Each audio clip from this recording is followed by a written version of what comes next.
It is a glorious afternoon for baseball, and this afternoon the Twins hope to complete a 3-game sweep over the Oakland A's. It's been a good homestand already. The Twins have won a couple of ball games. The White Sox lost late last night, so the Twins start this day with a 2-game lead over the White Sox in the American League Central. And it is a beautiful day for baseball at Target Field. Bert Blynoven and Dick Raymer bringing you this series finale. One of the main reasons the Twins have played so well since the All-Star break, and in particular the last week or so, great starting pitching. Well, it's always pitching. You know that, but you look over the last week, the Twins are 6-1 because the starters have been able to go deep into the ball game.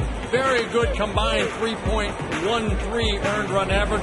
It'll be Kevin Slowey trying to continue that little streak the starters are on here this afternoon. And Slowey, unfortunately, unable to enjoy the success of the last 7 games out of the rotation because he's had a little bit of an injury. Yeah, a little bit of tendonitis in that right elbow area, and Kevin Slowey, it's going to be 9 days between starts for Kevin Slowey, but over the last 3, he has pitched very good baseball. He's sped up his tempo, so we'll see if he continues that this afternoon. Well, the team is going as well as the Twins are going right now. A lot of people are locked in, and I think that's the phrase that best sums up Joe Mauer right now. Well, you know what? A lot of people were saying, what's wrong with Joe Mauer? Well, you know what? The Twins were able to give him a little bit of rest. Over the last 16 ball games, you see what he's been able to do. Hit over 500. He's caught 9 of those ball games. He's also DH'd in 7 of those. So that little bit of rest, I think, is getting Joe back on track. And what a track that is. 4th in the American League right now in hitting. And he is in the lineup, and he is catching this afternoon in the series finale. Bullpen's been great for the Twins. This is really a fun time to be a Twins fan, and we got a great ball game for you this afternoon. We'll have the series finale with the A's in a moment.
Is brought to you by your local Northland Ford dealer.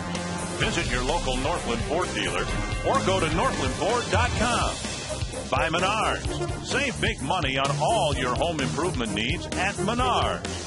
And by Arby's.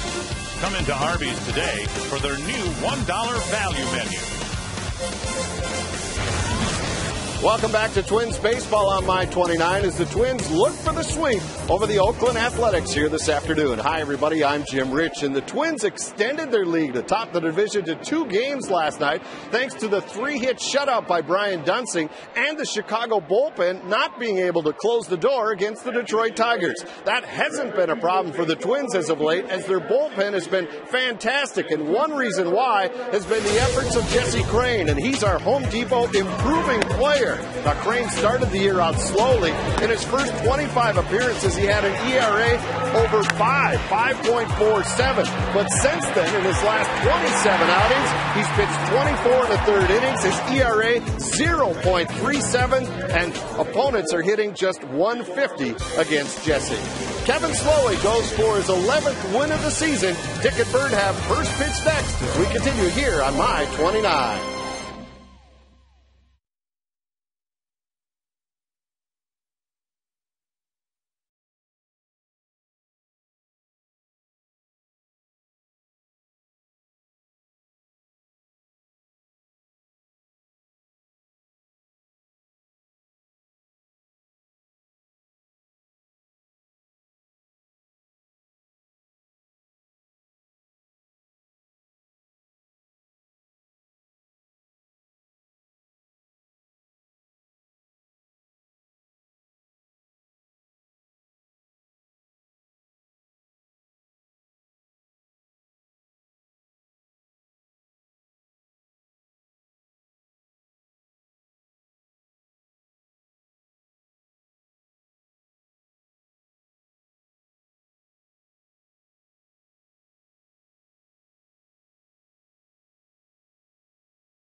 Ron Gardenhire's Twins have always loved the pennant race. And just like last year, they appear to have saved their best for last.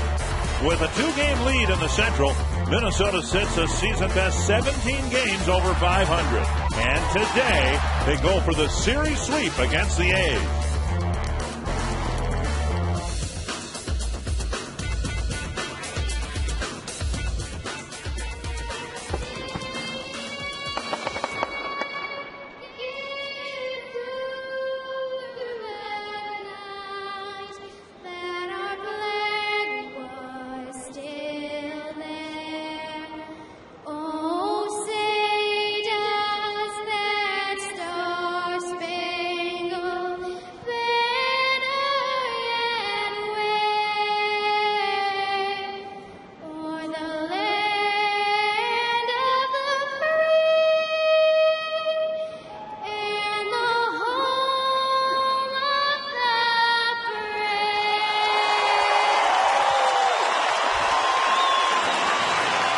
It is a perfect afternoon for baseball, and the Twins hope to make it a perfect series against the Oakland A's. The one challenge the Oakland A's have, and I don't know how you figure this out, the best day record in the major leagues. They played much, much better during the daytime than they have at night. Well, they're due to lose then. Here's the batting order for the A's, brought to you by Verizon. Coco Crisp leading off. Derek Barton hitting second. Kurt Suzuki, Jack Tusk, Kevin Kuzminoff. Mark Ellis hitting sixth. Rajay Davis, Chris Carter, and Clint Pennington.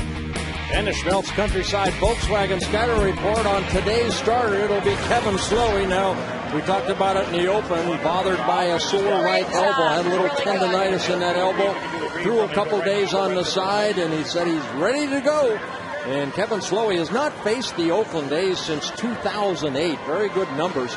And one thing we have seen, Dick, about Kevin Slowey is the tempo he's picked up over the last 4 ball games have really paid off.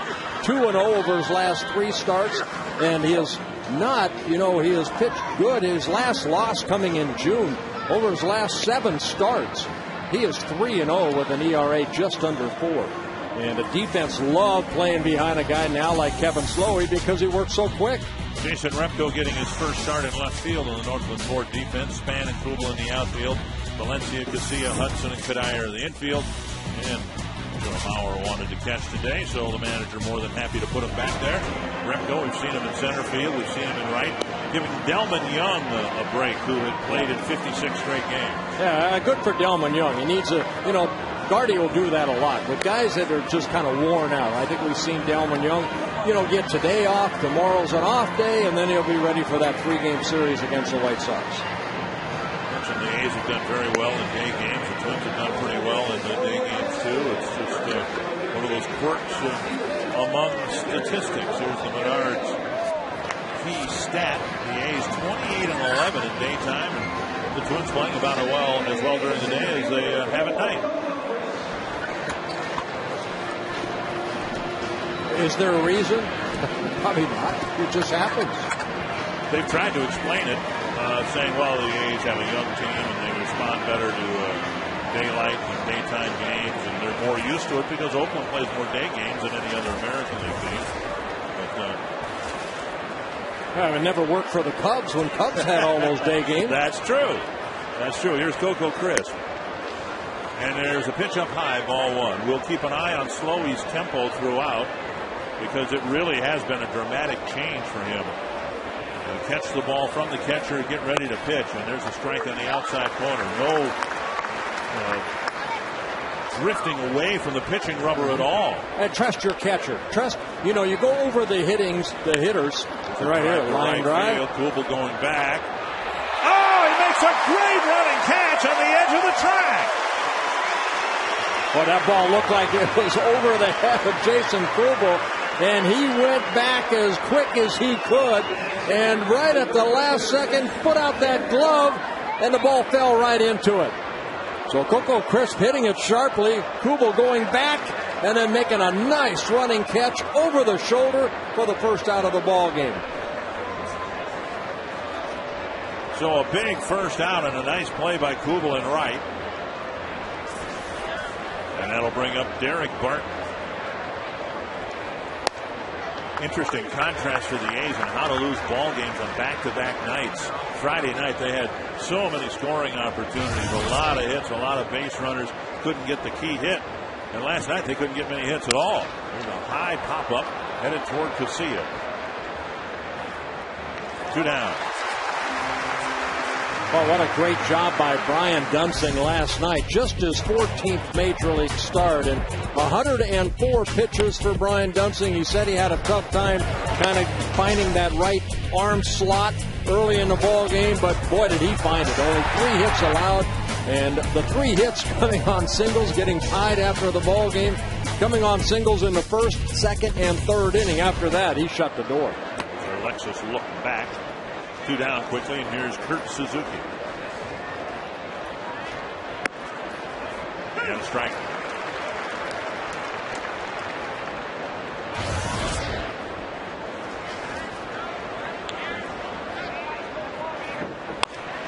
Lifted to left, and Repko has to come in. And 7 pitches into a first inning. Slowey's coming off the mound.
Spann leading things off, doing very well in his new home. Orlando Hudson, Joe Mauer, Jason Kubel, Michael Kadire, Jim Thome, Danny Valencia, Jason Repko, and Alexi Castillo. And the Schmelz Countryside Sox got a report on Vin Mazzaro. Mazzaro making his 14th start, his 17th appearance on the year. First look at the Twins, and also the Twins' first look at Mazzaro.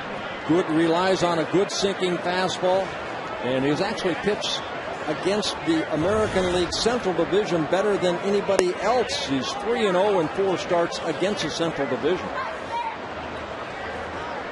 And it's one of those things. Why? No reason why.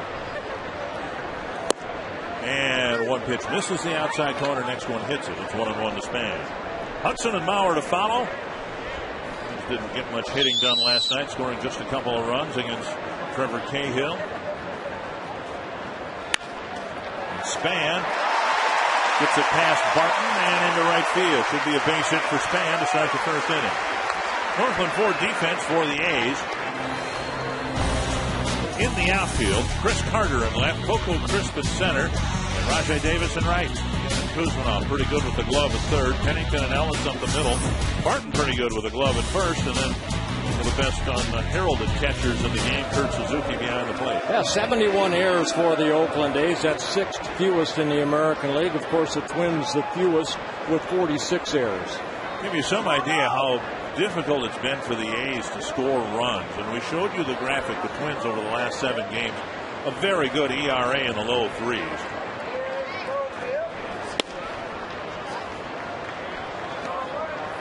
The A's in the last 7 games have had starting pitching that has had an ERA of less than half of that, 1.41, and their record in that time is 3-4. That's hard to do. Yeah, a lot of young starters here in Oakland. Mazzaro, he's one of the youngsters, only 23 years old. Last night it was Trevor Cahill, just 22 years old. The first night here, Gio Gonzalez, 24 years old. The oldest guy on that starting staff is Dallas Brayton, just turned 27 the other day, here on Friday the 13th. And then Brett Anderson, the other left-handed starter, 22 years old. 1-2 to Hudson. You know, in the original blueprint, Justin Dukeshire was going to be in the rotation. Ben Sheets was going to be in the rotation. And both those players hurt. 1-2 to Hudson. Spann drawing some attention. Swing and a miss. And Mazzaro gets a strikeout, 1 away. Yeah, Mazzaro throwing a good slider right there. A sinker slider type pitcher, relies on ground ball outs. Over his last 2 starts, he's had 20 ground ball outs, only 6 fly ball outs when he's been out on that mound. So 1 down, Mauer to the plate. There is no batting race as such in the American League right now. Hamilton keeps hitting the cover off the ball for the Rangers. He starts the day at .364. And Mauer 36 points behind him, but only 10 points out of second place. Well, still a long way to go, and Joe continues to swing a hot bat.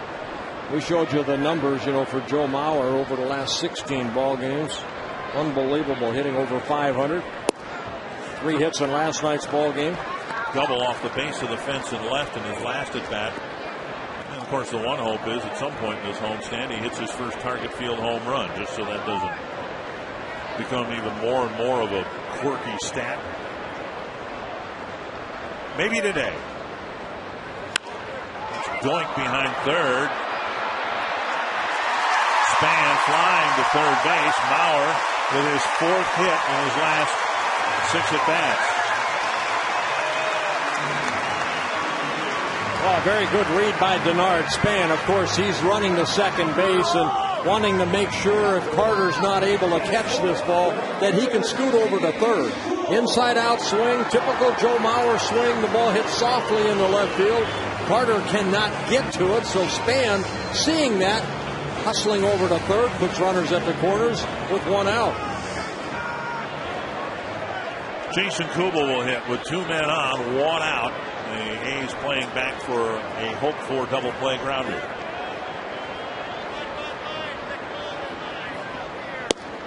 Just off the plate, ball one.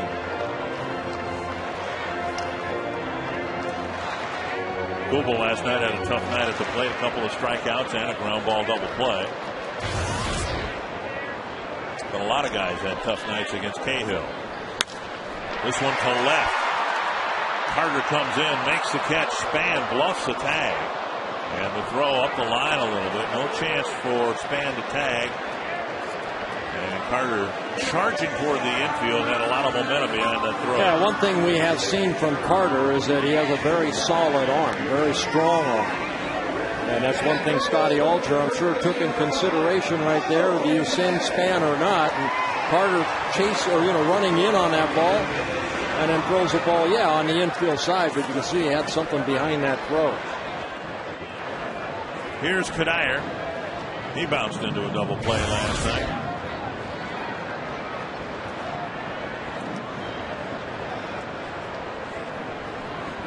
Twins all season long have done some very good 2-out hitting.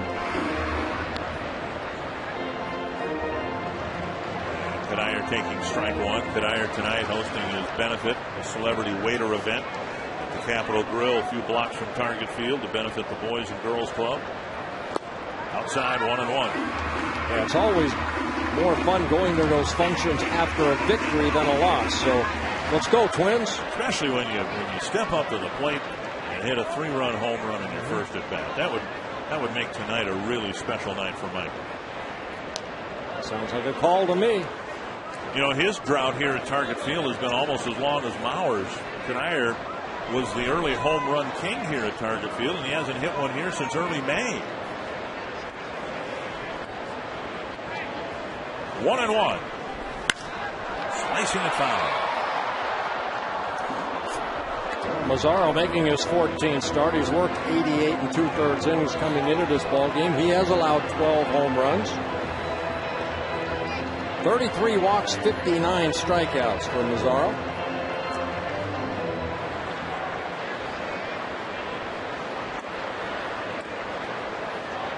I was talking to Ray Fosse before the ball game. Last year it was Vin Mazzaro, and now it's Vin Mazzaro. Oh, really? Yeah, because last year the Oakland A's were calling him Mazzaro, and this year he came to spring training and he said, no, I want to be called Mazzaro. Okay. So it's Mazzaro. Vin Mazzaro. Up the middle. Out at second base. A great play by Pennington, flipping the ball to Ellis. Forcing Mauer. Here comes Ron Gardenhire to argue the call. But a big play by the middle infielders for the A's.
as an umpire, you try to watch everything, and right there, the little flip by Pennington, and it looked like Ellis had that ball in his glove before Maurer could get to the bag.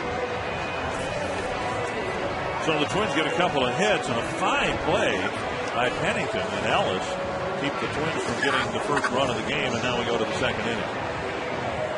Jack Cuss, Kevin Kuzminoff, Mark Ellis will be the hitters against Kevin Slowey. Bit winded after throwing 7 pitches in his first inning. Well, again, very good tempo. Swing and a miss. Asked Ron Gardenhire whether there was any concern, given the fact that Slowey had a physical issue, whether that would slow his tempo. He said no. He realizes now what is really working for him in terms of a tempo, and he didn't expect that the elbow injury would cause him to linger between pitches any more than normal. No, again, he's on medication, and to cut down that tendonitis that he had. Very good off-speed pitch right there. Gets ahead 1-2 on Jack Cuss. And they had a nice side piece. He said the elbow felt fine, and he's looking forward to today's start. 1-2 to Jack Cuss, cleanup hitter today. He's hitting 7th last night with the left-hander Dunsing on the mound. Just missed the inside corner to even the count.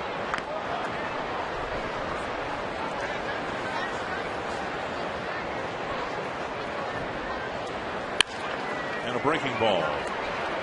Rolled to second. Hudson makes the play. 1 away. Well, Jim Rich working with our broadcast team on this Sunday afternoon, as he does every Sunday, and Twins have seen some pretty good infield defense as well. Well, they really have, Dick, and part of that has been infield flexibility. That's what manager Ron Gardenhire termed it this morning, because we were talking about the fact that every one of his opening day starters has spent some time on the disabled list this year. But he says because of that infield flexibility, Alexi Casilla, Danny Valencia, and even Michael Cuddyer have all figured in that solid defense. Nick Punto says when he came to this organization from Philadelphia, he would just always take ground balls in his normal position, shortstop. But Tom Kelly came up to him one of the first few days he was here and said, we're going to have you take grounders at second and third. And everybody learning everybody's position has helped this team continue to be one of the best defensive teams in baseball. Dick and Bert? Thank you, Jim. Kuzminoff takes a close pitch inside. It's 3-0. There's Justin Morneau watching the ball game on the bench. Nick Punto will probably be activated, Gardy said, on Tuesday. Now a 4-pitch walk to Kuzminoff. The Twins expect him to make a roster move after the game today, and Gardenhire's suggesting in his radio show that it might be Jose Morales who would be sent down. So you're going to add to the roster one of the more flexible guys in the Twins organization in Punto. Twins today activated Tolbert and then ended up optioning him down to AAA so he could get everyday playing time down in Rochester. Here's Ellis. And Slowey again misses that inside corner. Well, Slowey, that was his only 23rd walk of the year. He's like Carl Pavano. They do not walk a lot of batters. Also Baker, same way. 1-0 to Ellis. Time he hits the corner. I end up with Slowey and with Pavano using that phrase a lot. Just miss the inside corner, and that's probably a good thing. If they miss, it's in off the plate rather than out over the middle of the plate. And up and in, gets a swing and a miss. You're taught at a very young age, especially in the minor leagues of the Twins. They do a great job of handling pitchers, and you know what? If Mauer's sitting inside, you miss inside. Watch Mauer move. Great overhead shot right here, going back in again and missing inside.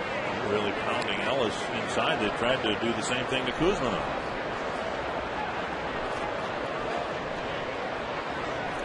Two and two.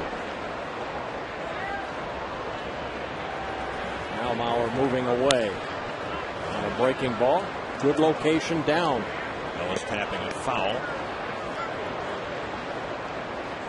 Slowey's last start against the Oakland A's, you have to go back to August 29th, 2008 in Oakland. He won that ball game 12-2. So it's been a while for Kevin Slowey and the Oakland A's hitters to see each other.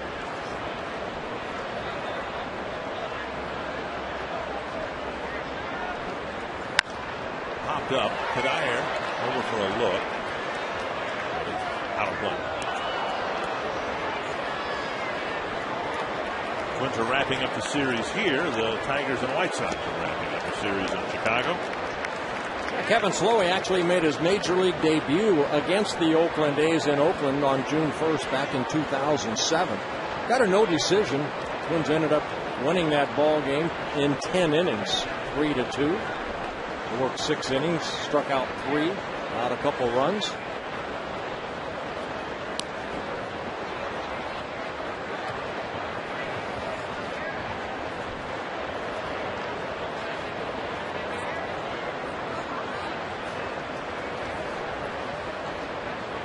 Two and two to Ellis. And high and tight, a full count. Rajai Davis on deck. Well, Oakland with 100 stolen bases on the year. Kuzman off at first base, only 1 stolen base in 2 attempts. See if they send him right here. There he goes, got a good jump and a pitch. Pop foul.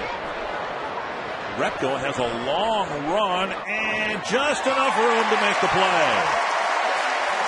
A lot of hang time on that foul pop, and Repko got there for out number 2. Yeah, it looked like that fan down there wanted to interfere with Repko and his concentration on getting over there. And, you don't want to come over that little railing right here. Repko going back, actually the wind kind of blowing this ball back a little bit, and watch out, get that glove out of the way if you're a Twins fan. Let Repko catch that ball, and he was able to. We don't need a Minnesota version of Steve Bartman. Well, that ball was in, I don't know why Steve Bartman's name. No. I don't know if he would have caught that ball anyway. I think he did what 99% of the fans would have done. Right. Outside 2-0. Slowly struggling a little bit with his strike throwing here in the second inning. 7 pitches in the first inning, now 26 for the game and just 14 strikes. 2-0 to Rajai Davis. Popped up again. So he's got 1 ground ball out, 5 fly ball outs, and a couple of hitless scoreless innings.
Iowa, stating first that the Twins are 21-8 since the All-Star break. What's the best post-All-Star one-loss record for the Twins?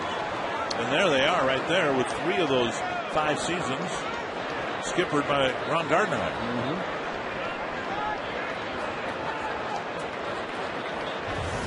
Jim Thome will lead off the second for the Twins against Vin Mazzaro.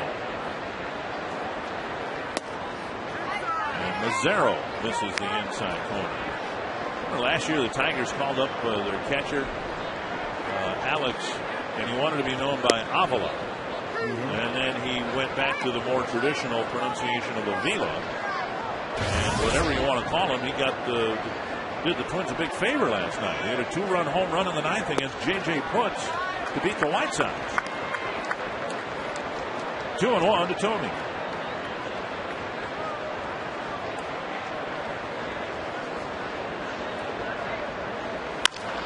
Ground ball, sharply hit. Ellis gloves it and throws him out.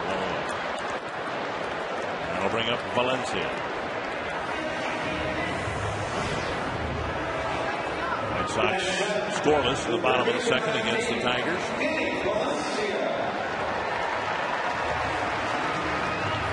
Mazzaro gave up a couple of hits.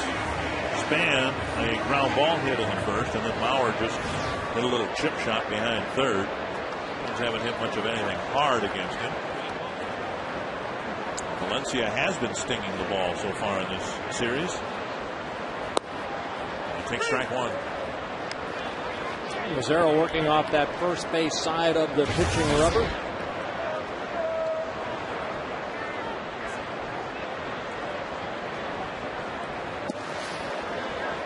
One and one. Gardenhire saying this morning he has been very pleasantly surprised with how Valencia has handled everything. The physical workload of playing every day, well, that's pretty much the same whether it's in Rochester or in the major leagues, but there's so much more pressure involved with every at bat, every ground ball, and he's done a great job handling everything. Well, Valencia's done a great job of hitting here at Target Field. Over the 18 ball games he's played here, he's hitting .426, 23 hits and 54 at bats. Got called up on June 3rd.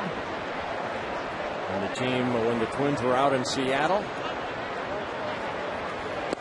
3-2. You saw Punto, who's expected to be ready to go for the Chicago series, but everyone's expecting Valencia to get the bulk of the playing time at third base. Well, he's earned it. He really has. Very consistent. So the average at home. To center. And Crisp is there for the catch out, number 2. We are bringing you this telecast in high definition thanks to Comcast. 2 down. Jason Repko will hit.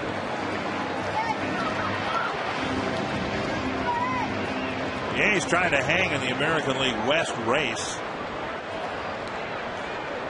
They have dropped a game to the Rangers this weekend. The Angels have picked up a game.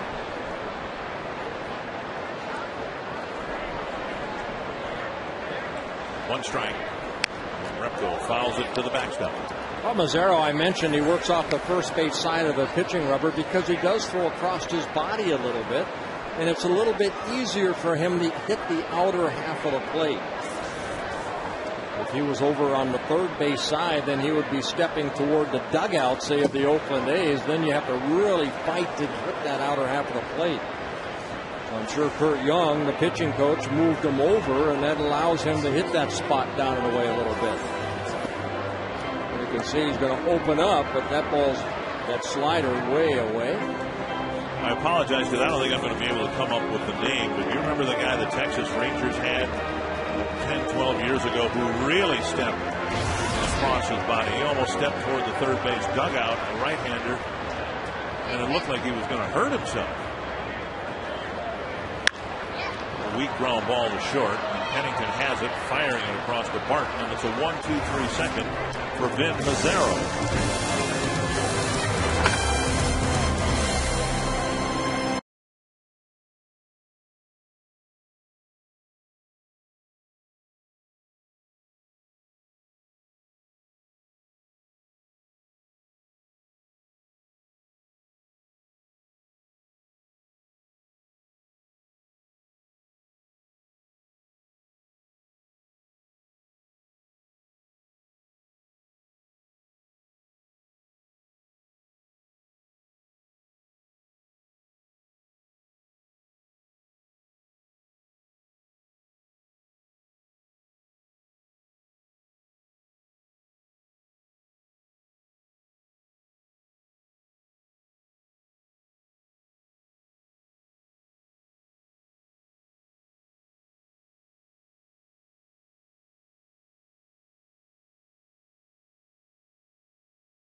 Well, you know, Dick, you were talking about that pitcher in Texas that threw across his body, and there's probably a reason you don't remember his name, because he probably hurt himself. Well, and I went, not that anybody cares, but it's going to bother me. I'm going to sleep better tonight if I can find his name. I've got an old Texas Ranger media guy. Well, it wasn't Cameron Lowe, was it? No, far longer ago than that. Here's a little pop-up to right field. And Carter is now 0 for 17 as a big leaguer. One down, Cliff Pennington.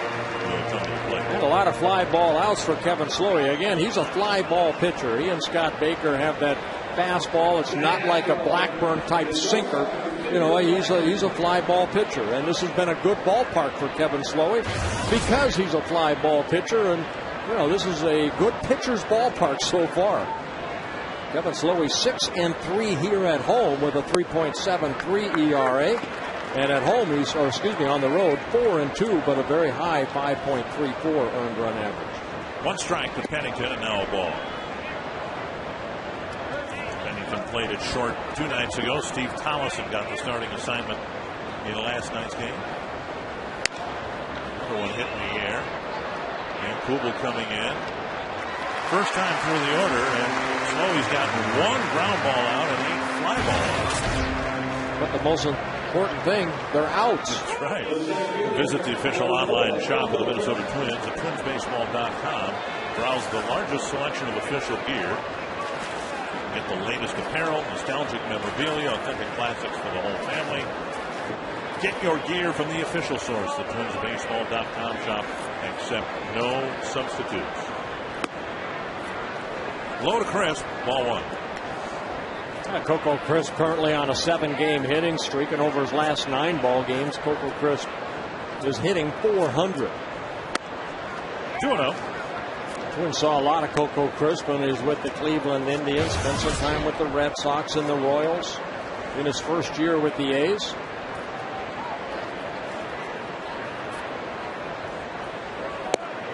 Wide of the plate, 3-0. Crisp not someone you want to issue a free pass to. The A's do have some guys who can steal bases and run the base as well. Slowly hits the corner.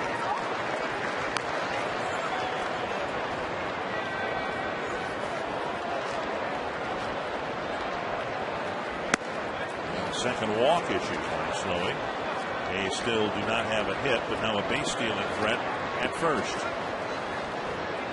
Slowey pretty good. There's been 9 attempts of Kevin Slowey to steal a base. 5 have been successful. 16 steals, 18 tries for Crisp. And here's Barton.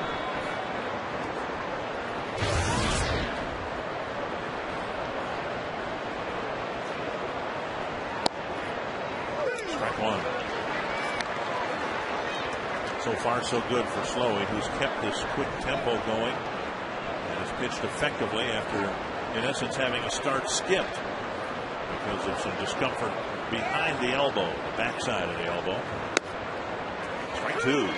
Yeah, he gave credit to Mark Burley. He said he was watching Mark Burley pitch against the Twins, and he liked the tempo that Burley had, and he thought he'd try it, and so far, so good. He started about 3 starts ago, and then he beat Baltimore 10-4 on 6 innings where he gave up only 1 run, and then that game against the Seattle Mariners here ended up pitching 8 shutout innings in a 4-0 win. And his only start on the road, that long road trip, was in Tampa, to where he ended up getting a no decision. But he had 6-7 shutout innings before he gave up the 4 runs in the 8th. The Twins ended up winning that ball game 8-6. 2 strikes to Barton, and they pitch out. 1-2.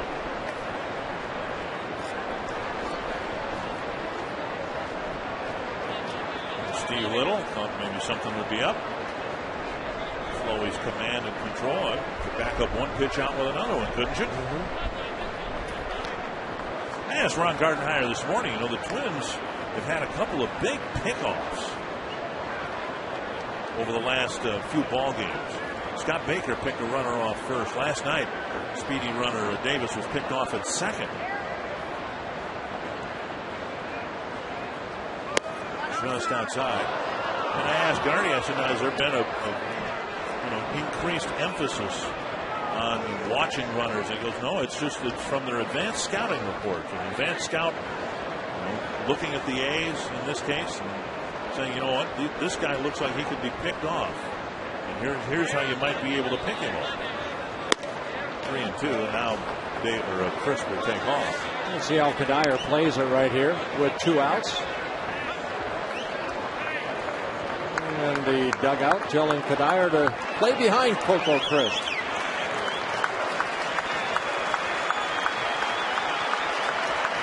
Full count to Derek Barton. A time called with Slowey delivering to the plate.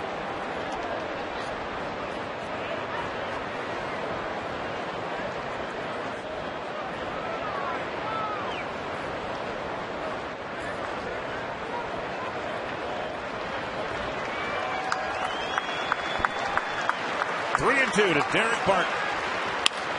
Ground ball hit right at Hudson. Juggles it, flips, inning over. 3 no-hit shutout innings for Kevin Slowey.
$1,000 for Parkinson's. And welcome to the game. You are hereby circled.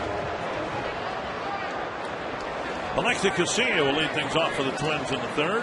And that Burt's Burger, of course, sold at Wendy's restaurants. Mazzaro, 31 pitches in the first 2 innings. Tapper right side. Ellis flips. Casilla quickly retired. Last night he started the third inning with a double into the right field corner. Came around to score the first run of the game. 1 away. And that's all the Twins needed. They added 1 more in the 8th inning. And again, Brian Dunsing, 3-hit shutout. Not much happening here offensively in the Toyota game reset. Yeah, both starters pitching well. Slowey, no hits allowed in 3 innings with a couple walks, 44 pitches. Mazzaro, so far so good. And Span takes a strike, showing bunt. Span singled to right field. Got as far as third base in the first inning.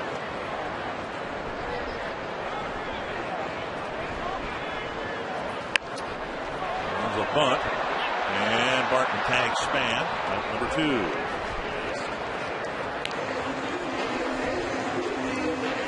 If you missed out on the first Twins tradition wall here at Target Field, you've got a second chance.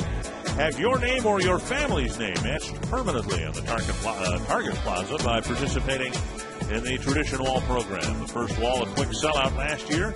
You've got time to take part in phase 2. Call 877-TWIN-WALL to purchase your place on the Twins tradition wall. Here's Hudson with 2 gone. And a sharp base hit into center field. So Hudson aboard with a 2-out single, and that will get Mauer to the plate with a man aboard.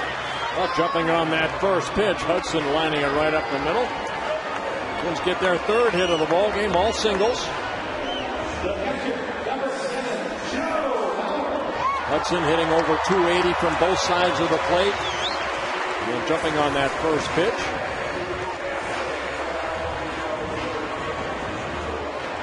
And Mauer dumped a little pop fly single down the left field line last night.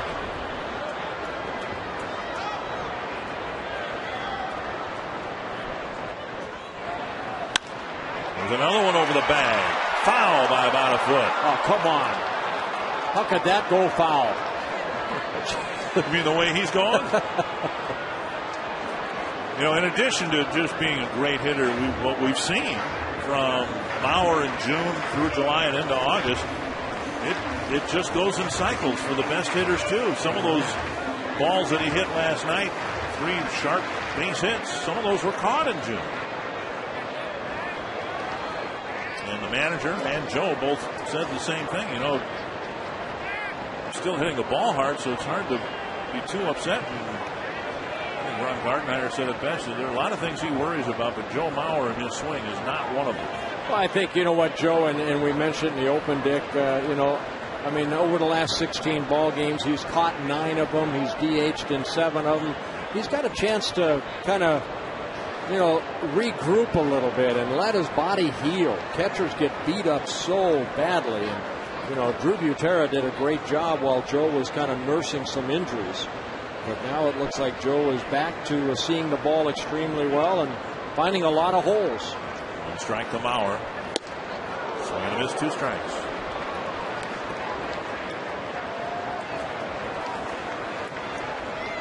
Hudson with 7 steals, 9 tries with 2 strikes on Mauer. Might be an opportunity for the Twins to send Hudson here.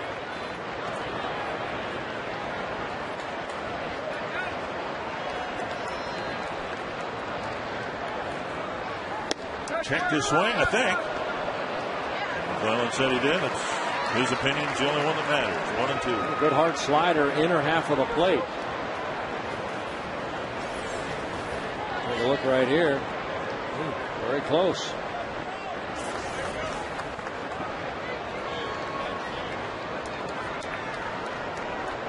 And Hudson checked again.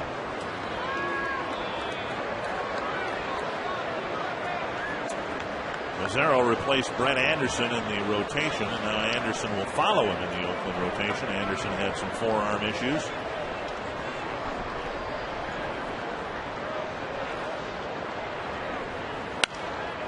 And foul back.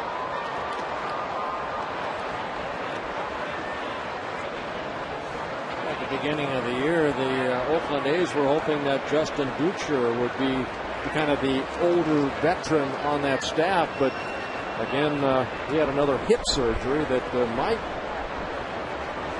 ruin his career. And then Ben Sheets, too, with more arm issues. 1 and 2 to Mauer. Hudson goes, and the pitch hit down the right field line. It's a base hit. Hudson, unsure where the ball is, will still gain third base. So Mauer has 2 hits in his first 2 trips here, and the batting average keeps climbing. Well, kind of a mistake right there by Hudson, because there's 2 outs. He shouldn't really worry where the ball is. That's true. And Hudson kind of stayed around second base a little while. He would not have been able to score anyway, but that slider, Joe Mauer opening up quickly and getting his 2nd straight hit. Davis playing him a little bit toward right center. Had to go retrieve that ball to get it back in quickly. So here's Kubel, hit a short fly ball to left. The Twins had this situation with 1 out in the first, and Kubel's fly ball to left not deep enough to get Span in from third. And Pennington and Ellis combined to make a nice play, and the Twins were shut down in the first. Ball 1.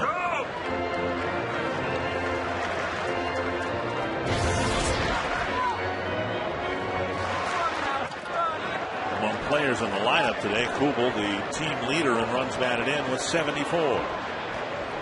Delman Young not on the lineup. That's way wide, 2-0.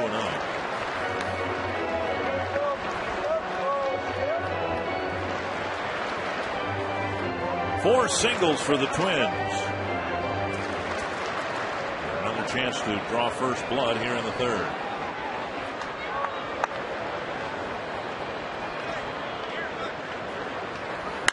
That's to the left field corner. Down for a hit. Hudson scores. Mauer will be held at third. The ball bouncing over the sidewall, and it's a ground rule double and RBI number 75 for Kubel. Yeah, nice piece of hitting right there. Just taking that ball the other way. A lot of times that ball will slice, but this ball kind of hugged the line and ended up hitting the turf out there and bouncing out of play.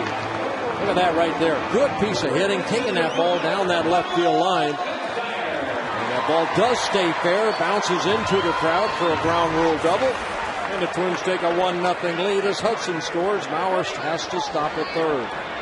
A chance for Kanier to hit a 3-run home run. He had a chance in the first.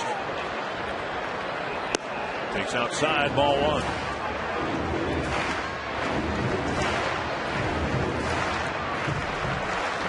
Looked like he was going to drive in 1 run, but Pennington with a nice flip to Ellis for the force play at second.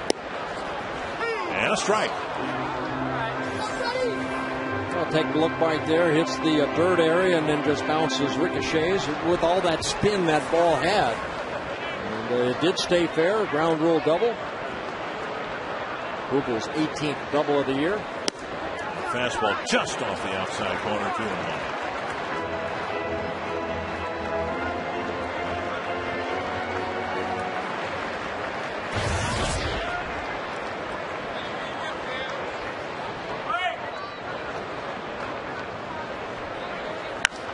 Flip foul over the Twins dugout. 2-2. Well, he got a slider right there. Just got underneath it. Yeah, and I'll bet you if you ask Michael, he'd say that's one of the things that's really bothered him the last couple of weeks. He's had some pitches to hit. He's just missed them. Now he's so often been teased with breaking balls off the plate with 2 strikes. And he gets one and hits a foul to the same spot.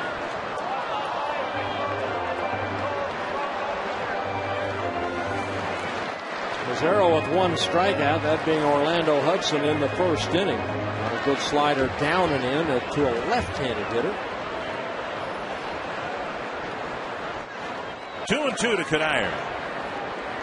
And now 3-2, first base open, Thome on deck.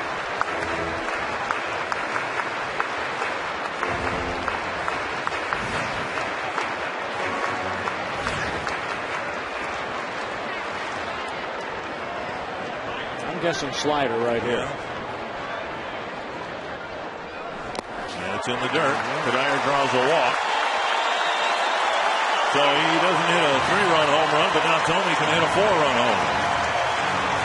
I'm guessing slider because here on the first night, Gio Gonzalez threw Kubel a 3-2 breaking ball, and then last night it was Trevor Cahill that seemed like when he fell behind in the count, he threw a lot of breaking balls. So Kurt Young has these young pitchers believing that, you know, you don't always have to throw a fastball in a fastball situation. And Mazzaro right there just missed with that slider down and away. Walks his first batter of the ball.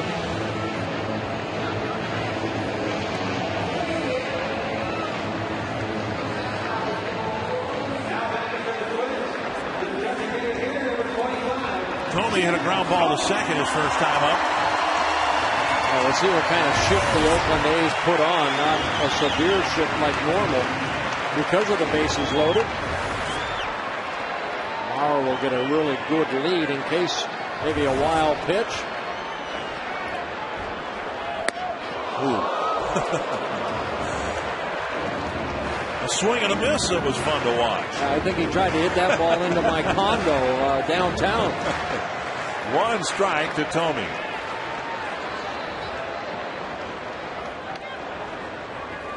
Popped up. And Pennington, the shortstop, with the catch. Twins put together a nice rally with 2 outs in the inning. They get a run, but leave 3.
to work with. Here's our Arby's trivia. Who are the 3 players that hit 100 home runs with 3 different teams? Jim Thome being one of those. Did he get 100 with the Phillies? Yes, he did. Okay.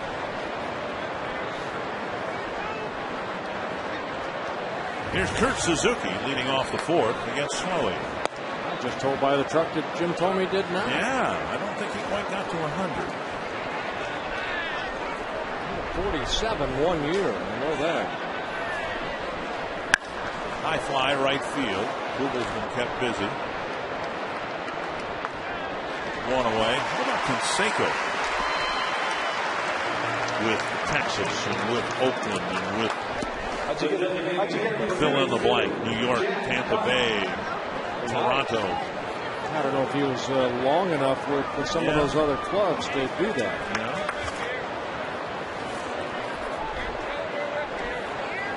Jack Cust hit a ground ball to second his first time up. Eddie Murray, Baltimore, Cleveland. Dyer picks it up and a quick second out, 2 down. It's easy to find somebody who split them with 2 teams. It's harder to find somebody with 3, right? That's probably why only 3 guys have done it. Here's Kuzminov. Kuzminov drew a 4-pitch walk from Slowey with 1 out in the second. 1 other walk is followed. You still don't have a hit. There's ball 1. Yeah, 8 fly ball outs, 3 ground ball outs for Kevin Slowey. Foul away.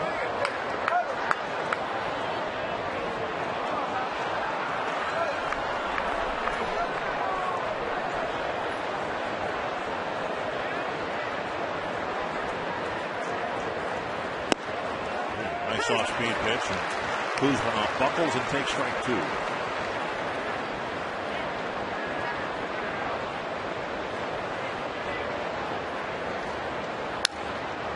From the end of the bat.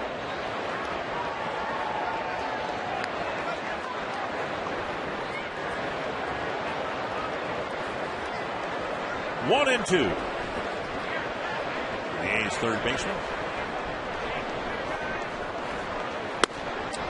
2 and 2.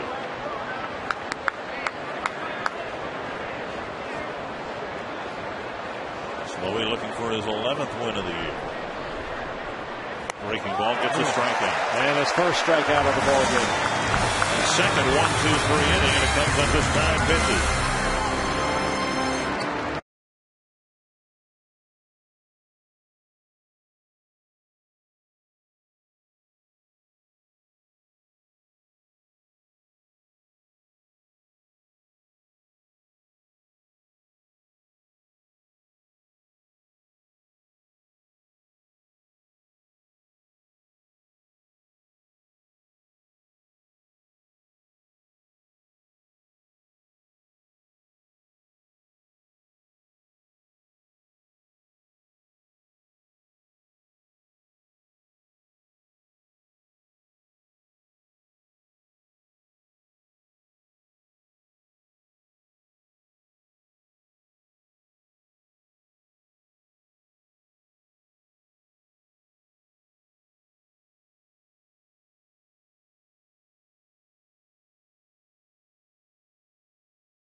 Game break. Now you got to love those high choppers over the mound, over Freddie Garcia, and then the ball getting away from the middle infielders. And the Tigers score a couple runs. They have a 2-1 lead. Yeah, White Sox got one in the bottom of the third. It's 2-1 Detroit. Armando Galarraga going up against Freddie Garcia in that game. Mazzaro last inning threw 21 pitches. He needed only 3 pitches to get the first 2 guys out, but then it was 18 to get that final out. First pitch breaking ball gets a swing and a miss from Danny Valencia. Valencia hit a fly ball to center his first time up. Sharply hit to right. And you know, there's so many things to like about Valencia and what he's done, and one of them is the hits aren't just coming to one field. He's using the whole field. Oh, good solid swing right there. Again, he's hitting .426 here at Target Field so far, and here he adds to that total. He's taking that high fastball the other way, making good contact.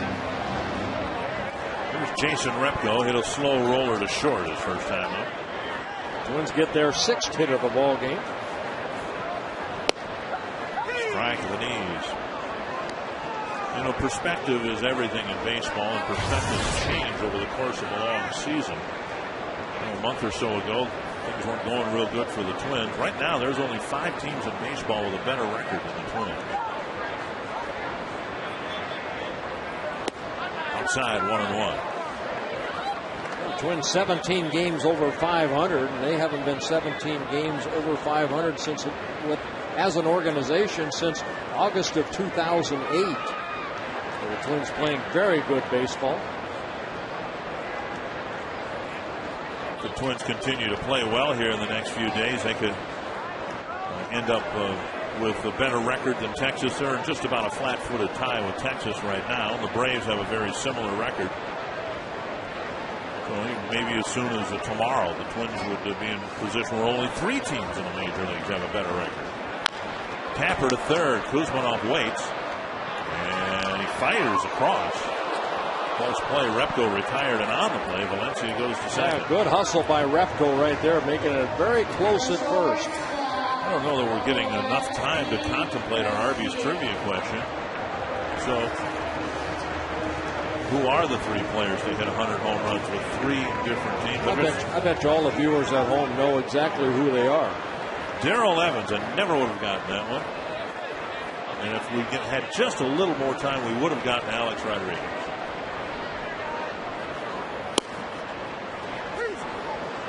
Reggie got them with the Yankees, with the A's, and with the Angels, I presume. People forget he was very briefly a member of the Baltimore Orioles for 1 year before he went to New York. Garcia takes outside, 1-1. Twins with a run in the third, trying to get another one here in the fourth.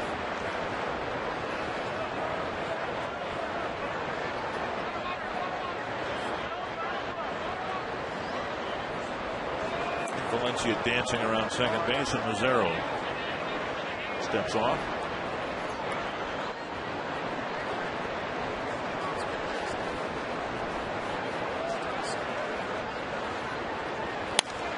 Ryan Rayburn's added a solo home run for the Tigers, and they now lead the White Sox 3-1. Remember Freddie Garcia, the starter today, who ran into the home run ball with the Twins in his last start.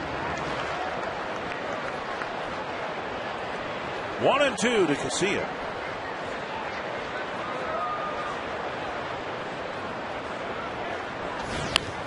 Pulled right over the bag. Barton with a nice pickup. Out number 2, and Valencia moves up to third. So 2 down, and that'll bring up Span.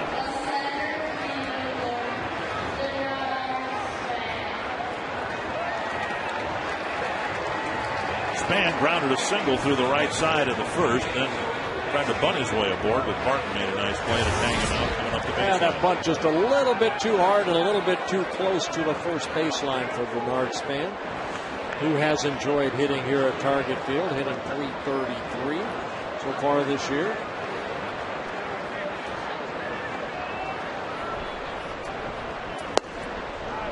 Tickles the outside corner, strike 1.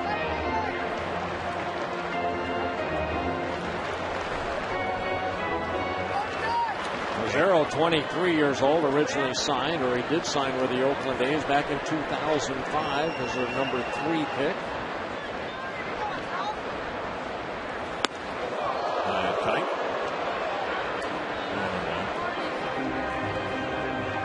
Finally figured out the guy I was talking about who steps across his body, or did, when he pitched for the Texas Rangers. Roger Pavlik was the guy I could not think of.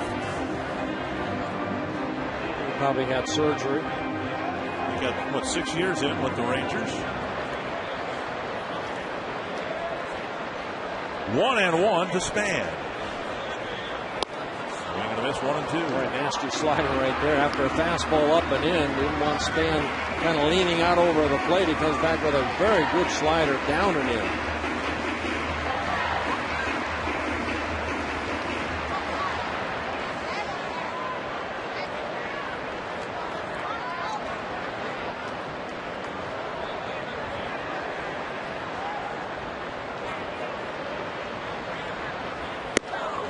Fastball gets him. So the Twins strand another runner in scoring position. 1 run across, but 6 men left on.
We're at Target Field. Twins trying to complete a 3-game sweep. A brilliant, beautiful Sunday afternoon for baseball. Glad you're with us. Jim Rich, Bert Blylev, and Dick Bramer with the Twins leading 1-0. Mark Ellis takes strike 1 from Kevin Slowey, who's just delivered his 54th pitch here in the 5th inning. Yeah, 2 walks, 1 strikeout for Kevin Slowey. Swing and a miss, 0-2. All right, Twins have seen some very good pitching here at Target Field as of late. The Twins, you know, you have to go back, it's 6 ball games. They've won the last 6 ball games here, but the Twins starters and pitching staff have been outstanding. High throw. Casilla fires it into the crowd. Boy, a rare error right there by the Twins, and Casilla making just his 2nd error of the year. Ellis into scoring position, leading off the 5th inning. The ball just over the head of Kadire into the camera well. Jim Rich might be down there. Missed it, darn it. Not anymore. And here's Rajai Davis. The Twins will bring the corner infielders up here. There he is. And Slowey misses the outside edge. Ball 1.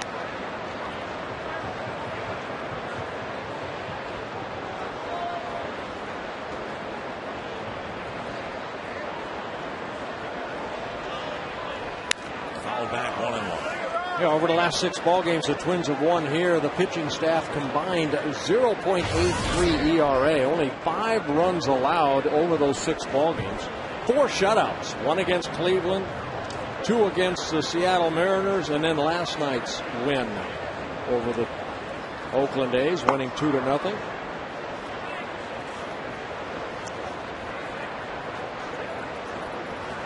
shut out last night. They've been shut out so far here this afternoon. 1-1 to Davis. Swing and a miss. And beyond that, in a game and a half now, they have not gotten a runner to third base. They got one runner to second base last night, and he was picked off. They just haven't had many opportunities like the one the Twins have given them here in the 5th inning today.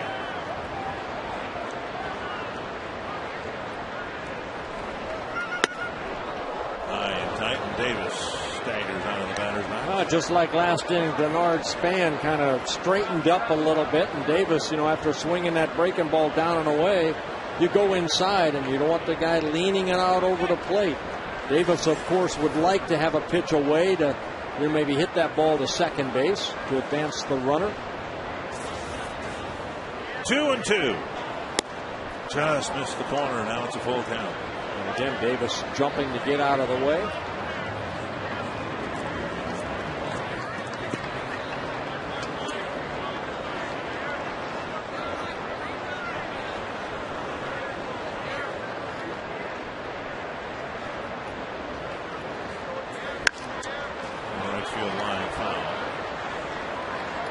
Batter here. Obviously, you'd like to get the first out, but especially given the on-deck hitter, Carter is now 0 for 17 as a major leaguer, and he's very strikeout prone. So if you can get Davis here and keep Ellis at second base, I'd like to think you got a pretty good chance of getting out of this inning.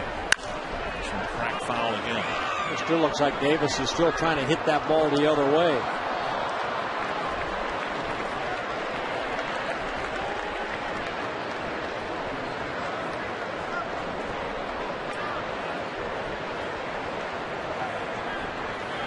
Full count to Rajai Davis.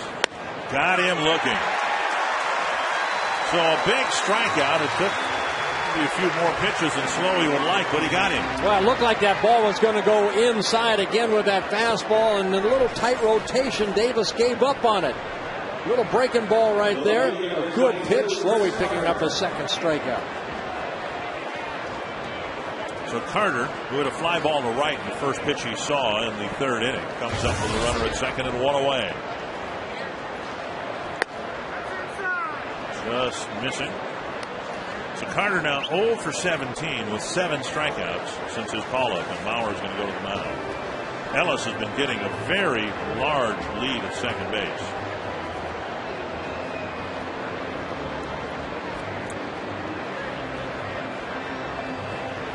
Talked about Chris Carter a little bit last night. The A's giving him an opportunity here out in left field. He played some first base down in AAA, but they feel that this young man has a lot of potential.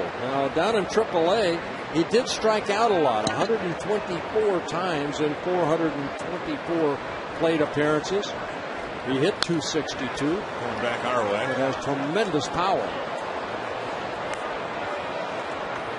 1-1. 27 home runs down in AAA, Sacramento. He's Oakland's version of Atlanta's Jason Hayward. I mean, they're very, very high on him. The difference is Hayward hit a home run in his first at bat, and Carter's still looking for his first hit. Hudson a little more conscious of Ellis at second base. Yeah, when your second baseman does what Orlando Hudson did right there, run all the way to the bag, you don't want to throw the pitch home, and Kevin Slowey just stepped off. 1-1 to Carter. Popped up and backing out of play. 1-2. So obviously with 7 strikeouts and 17 at bats, there's been a few holes discovered in Carter's swing, and Slowey will try to find one here. Well, and then when you're Chris Carter, you're 23 years old, you want to make an impression. All of a sudden you're 0 for 17, and what do you start doing? You start pressing a little bit, probably swinging at pitches out of the strike zone just to hopefully get that hit out of the way. Foul. I hope everybody's all right there. That ball hit right into the crowd down that third baseline. Over the edge of the tarp. So he was ready for that pitch. He couldn't wait. Get the barrel out. We'll see what Slowey gives him on this 1-2 pitch.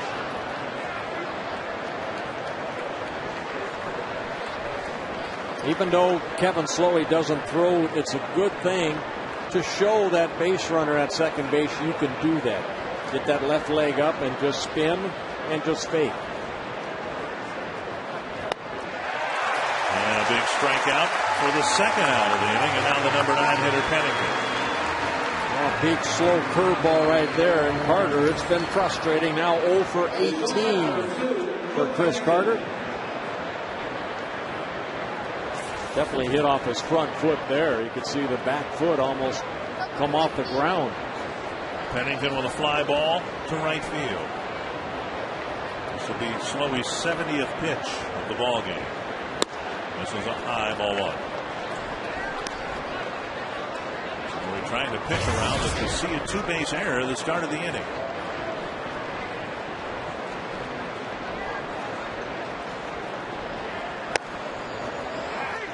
Change up hits the corner.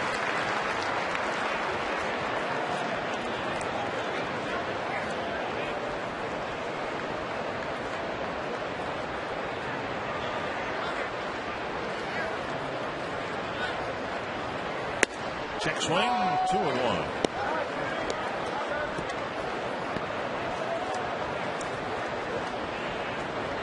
Pennington hit the ball pretty hard a couple nights ago, got a double, lined out. So we're trying to get him here and get the Twins off the field. And now 2-2.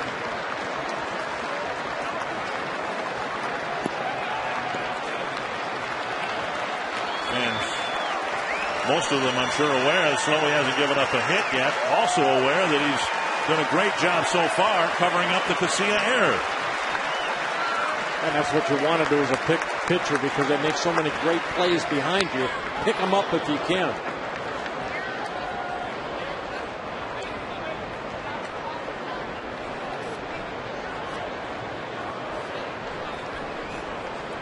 Checking with Mike Everett, the home plate umpire. Maybe the pitch location would it have been a strike.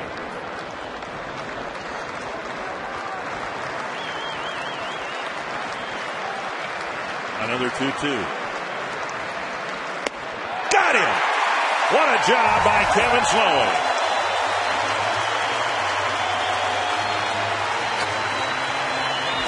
An opening error, and then Slowey strikes out the side.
Situation where Mark Ellis led off with that ground ball to short and then thrown away by Casilla. What does he do? He strikes out the side. Kevin Slowey, 75 pitches, 46 for strikes, 5 shutout innings, 5 no-hit innings so far for Slowey, with a couple walks and 4 strikeouts. Temperatures, I think, in the mid-70s, low humidity, but Slowey worked up a bit of a lather there, trying to pitch out of that jam. Now bottom of the 5th in a 1-0 game in Hudson. Takes ball 1. They've had ample opportunities to score more than 1 run. They left 2 on in the first. Left the bases loaded in the third, and then got a leadoff single, but only got Valencia to third base in the fourth. Well, Mazzaro's done a good job of damage control. The Twins' biggest inning when they got the run in the third inning, but he was able to get Jim Thome to pop up to end that inning with bases loaded. The Twins in that third inning, when they scored their run, the first two men went out quickly, and then single, double walk. It looked like it could have been a big inning, but Mazzaro got the big pop up from Thome. A strike, and it's 3-1.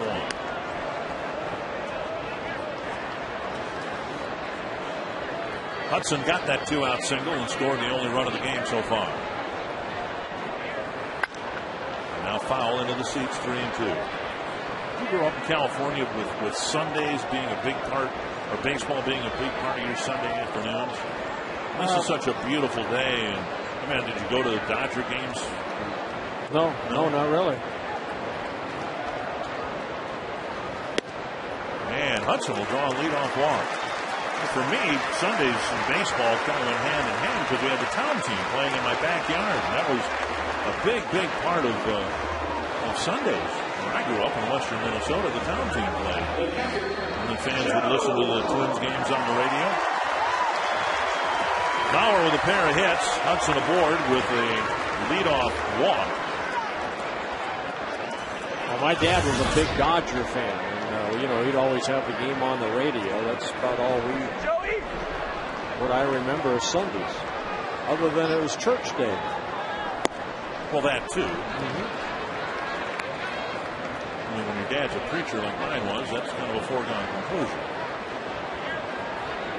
1-0 to Mauer. Single in the first, single in the third. And the average up to 332. 2-0.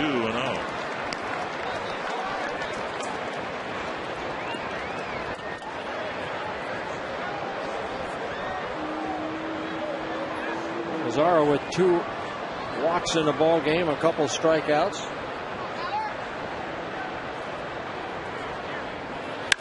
Hit high and deep to center. Chris going back, and he makes the catch. Had a nice sound to it on a left home plate. But Chris didn't even have to get back to the warning track. Oh, that's the deepest part of the field right there, too. 4-11 to the bullpen gate. So Joe put a good swing on it, but 400 feet away. Here's Kubel. Sliced a double into the left field corner, a ground rule double, and scored Hudson from third base.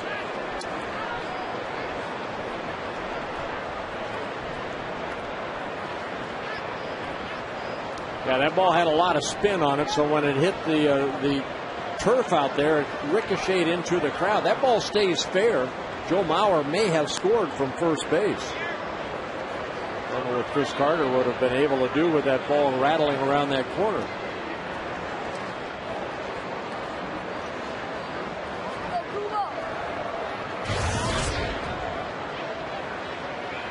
Pitch out. I guess when we were in Cleveland, I was reminded, too, about one of the things I like about this ballpark. The warning track is a natural warning track. In Cleveland, it's part granular and part rubber. And here, everything on the playing field is natural. You've got the cinder track, the bouncer to the right side. And out there, Hudson advancing to second. The grass and the dirt and the chalk. The only thing artificial, the bases, the plate, on the pitching road. Pepsi's giving away millions of dollars this year as part of their Refresh project. And you can vote today to help the Rolling Twins wheelchair softball team in Minnesota get a brand new field.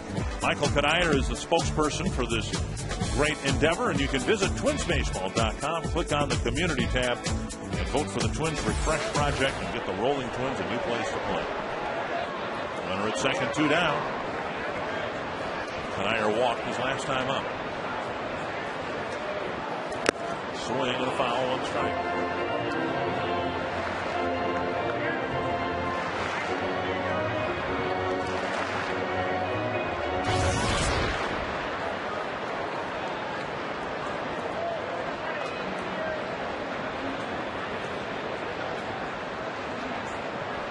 Hudson with a healthy lead is checked out by Mazzaro. Yeah, Mazzaro came up with Oakland last year. Started the season in AAA, made 17 starts, just 4 wins, 9 losses. Down low. 1-1.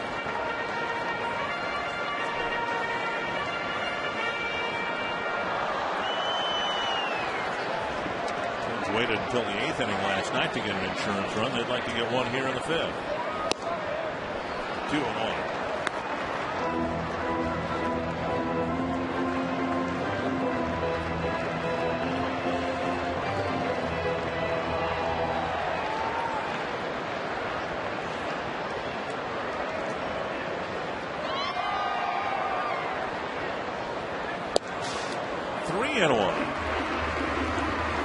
First base open and Tomey on deck.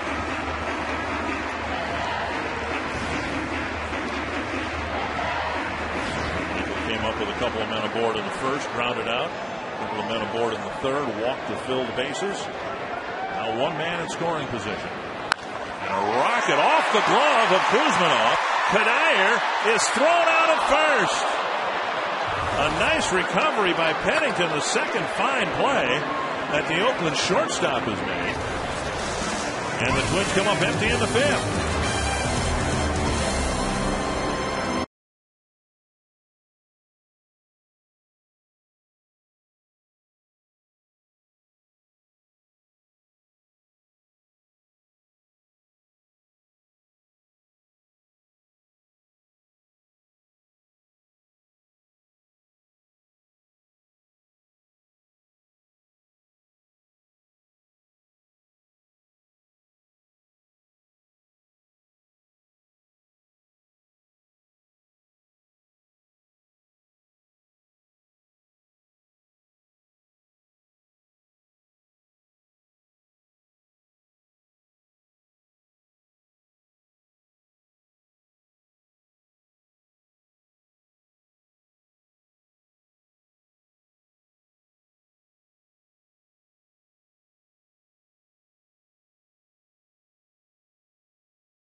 Right there, bare hands it and makes a good throw and a great stretch right there by Derek Barton.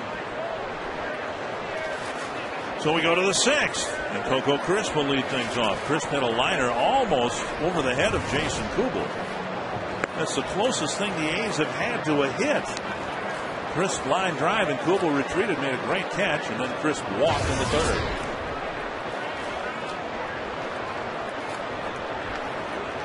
Breaking ball over 1-1. 77th pitch for Slowey, who has walked 2. Had an error committed behind him, but still has not given up a hit.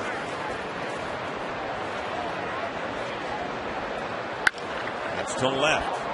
Repko hustling back. Oh, he makes a leaping catch on the track. Jason Repko with a great catch for the first out of the 6th inning. And Denard Span coming all the way from center field to give him a glove high five.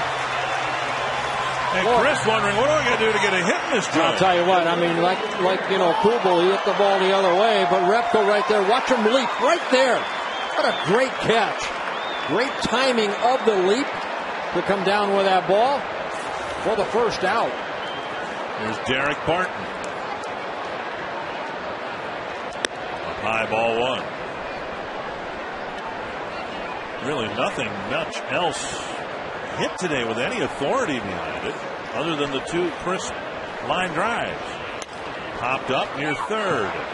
Valencia, some glasses down with the catch out number 2. Boy, things like that happen behind you as a pitcher. You go, uh-oh, something good might happen here. Kevin Slowey throwing strikes.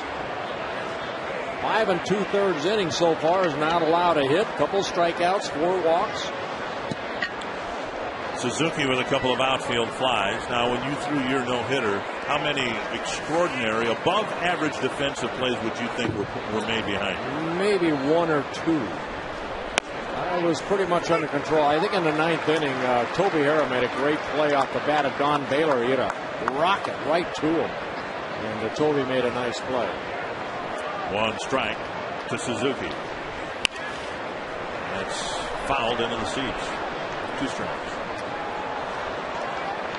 And the ultimate, of course, was Mark Burley's perfect game. Dwayne Wise made one of the greatest catches ever under any circumstances, but to keep the perfect game alive in the 9th inning was incredible.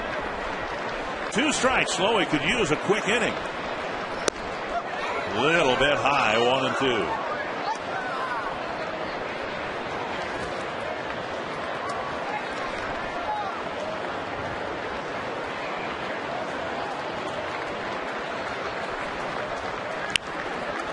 And over the roof of the Twins dugout.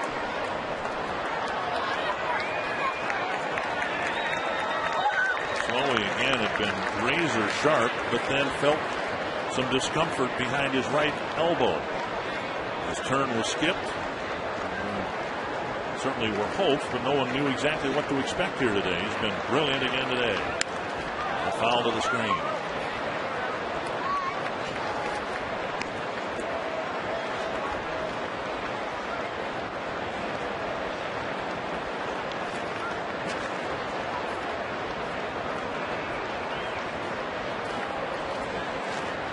One and 2.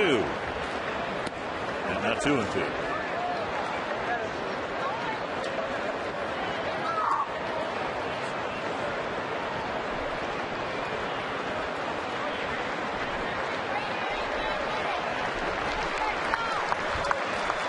Two and 2 to the Oakland catcher. And now 3 and 2 with Cust on deck.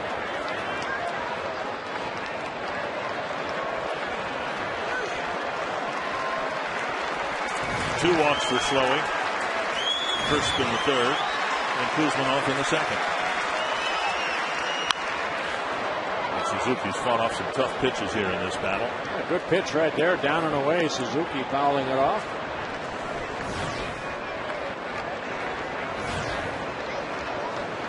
.88 pitches for Slowey, 54 have been strikes.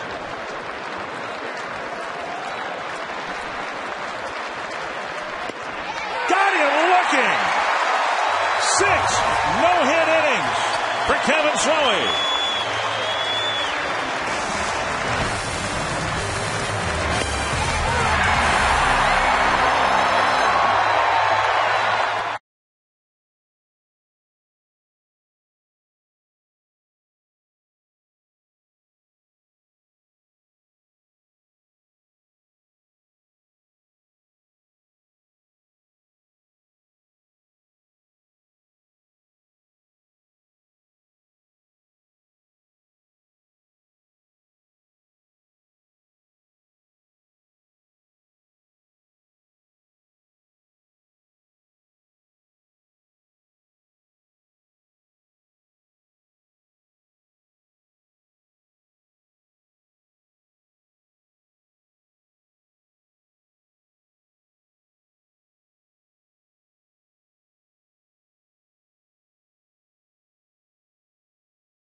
Twins going to the bottom of the sixth. Well, Slowey without giving up a hit yet in 6 shutout innings. And Jason Kubel, the only RBI so far in the ball game, that coming in the 3rd inning on a ground rule double, scoring Orlando Hudson. And Jim Thome leading off the 6th. Kevin Slowey, 6 no-hit innings. And Twins would love to give him a little bit more breathing room, starting with Thome, then Valencia and Repko. Pitch is low to Thome. He's grounded to second and popped to short. His pop up to short came with the bases loaded and 2 out. Strike in the inside corner, 1-1.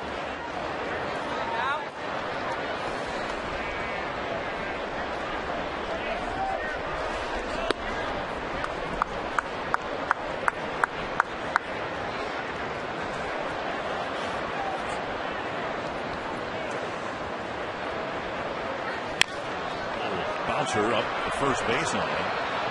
Braden goes to the bag. Thome retired, 1 away. Yeah, these two pitchers here this afternoon doing it in different ways. Mazzaro so far 10 ground ball outs, 4 fly ball outs. For Kevin Slowey, he's had 10 fly ball outs with 3 ground ball outs. The one a sinker baller that's relied on that good sink, getting a lot of ground ball outs. And Kevin Slowey with that good fastball, getting more fly ball outs. Here's Valencia. On the outside corner, a strike.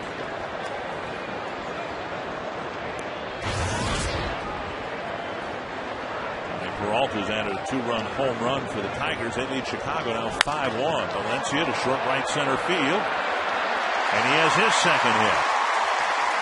So Valencia picks up a pair of singles here this afternoon, and that'll get Repko to the plate. Yeah, right off the end of the bat, but strong enough to hit it out to short right field. Ellis, the second baseman, turned his head and ran back as quick as he could, but he could not catch up to it.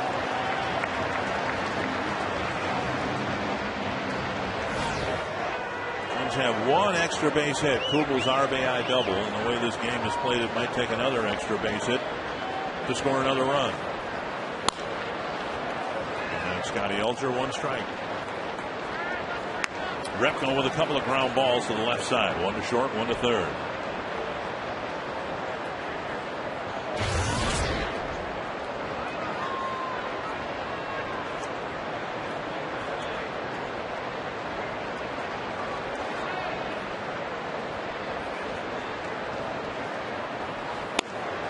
Outside corner, 0-2.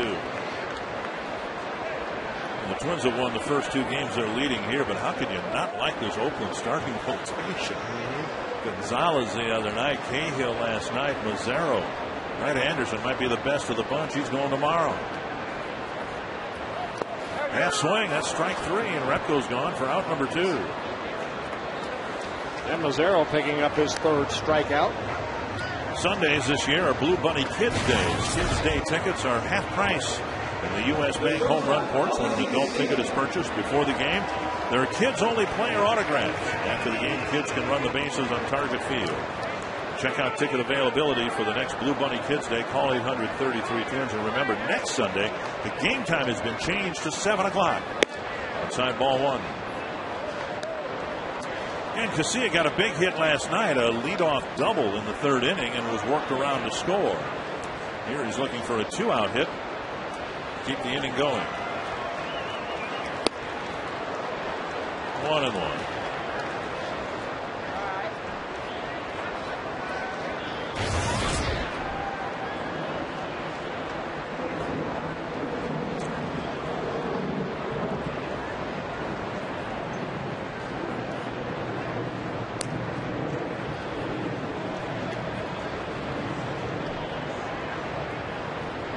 Got 3 2-out hits to score a run in the 3rd. And for another one here in the 6th. 2-1.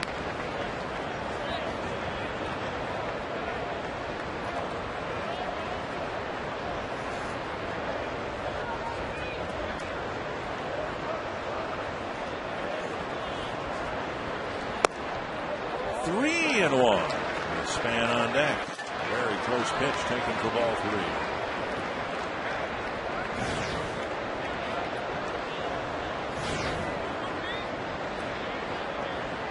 Pitch number 95 for Mazzaro.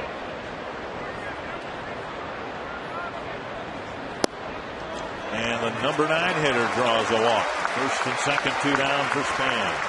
And a third walk of the ball game for Vin Mazzaro.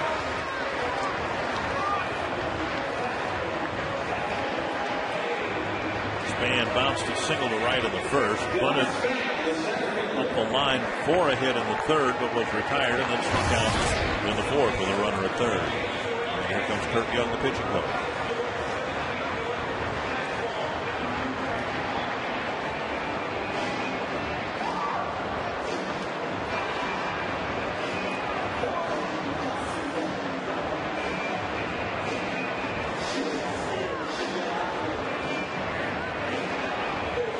Young coming out of the bullpen, or excuse me, the dugout, also to give that guy out in that bullpen. Looks like Jerry Blevins out in the bullpen, the left-hander getting loose.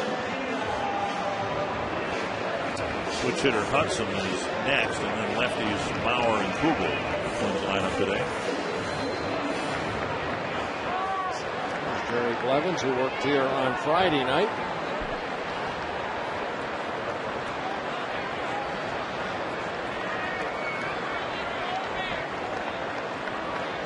First and second, 2 down. Span at the plate. Side ball 1.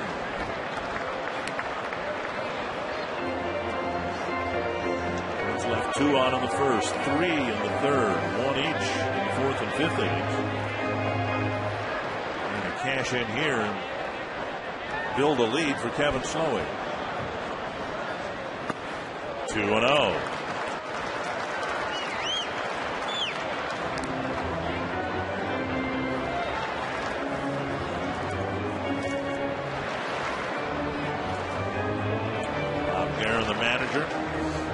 Aaron in his 4th season as manager of the Oakland A's.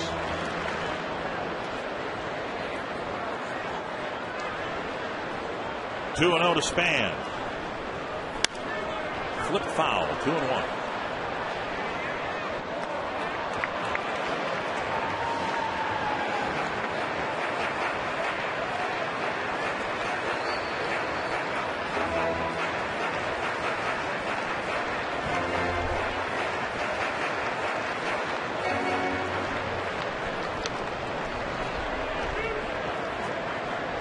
Speed to work with on the bases. Valencia runs okay, and Casilla among the fastest on the team at first. I'm using my call right here. It's going to be a base hit for Span. To left center field. Carter's over there. Makes the catch. Span hit it hard, but the left fielder caught it. The Twins leave 2 more on in the 6th.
Take a look at the game summary. Jason Kugel knocking in the only run. That coming in the 3rd inning on a ground rule double.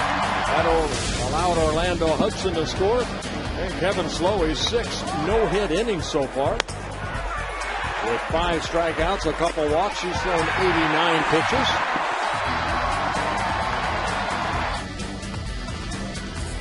And so Jack Cust will lead off the 7th. Cust, a couple of ground balls to the right side. Slowey's had to pitch out of one ticklish situation in the 5th. Ellis reached a 2-base error by Casilla, but he handled it so well by striking out the next 3 batters. Need a hit from you this at bat. Cust, Kuzminoff, and Ellis will face Slowey here in the 7th. A little bit high, 2-0.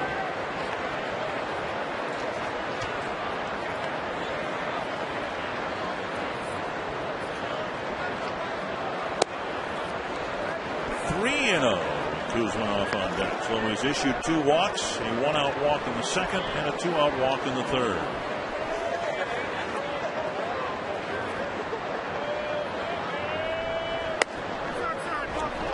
And a 4-pitch walk puts Cust aboard. With outstanding plays behind the Twins right-hander.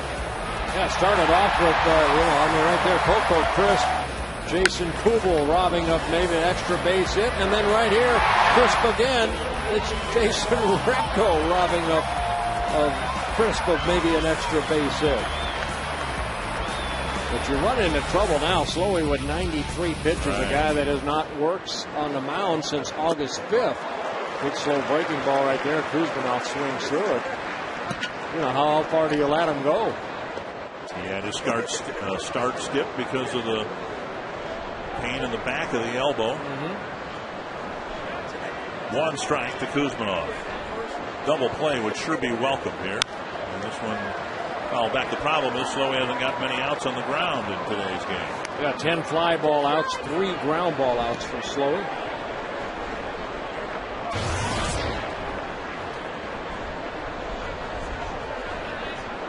Slowey on the year has had 6 double plays turned behind him. He's making his 23rd start. That's ball up and away. Twins have activity in the bullpen, even though Slowey has not given up a hit.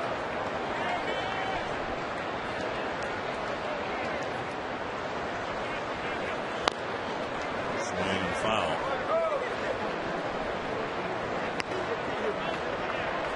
Big John Roush out in that bullpen warming up.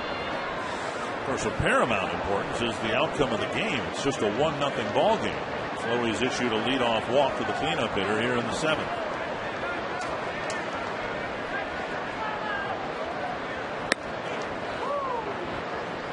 High and tight, 2-2.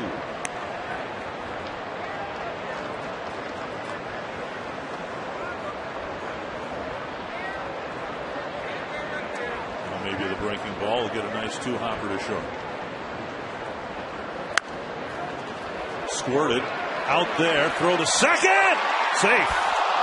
Cust is able to beat Casilla's tag, and Cuddyer stepping on first for a 1-out, but the tying runs in scoring position. Yeah, Cuddyer made the right play right here. Cust taking off, and Cuddyer getting it, tagging the bag, and then the throw on the infield side, and Casilla has to reach for it, and Cust able to slide in safely.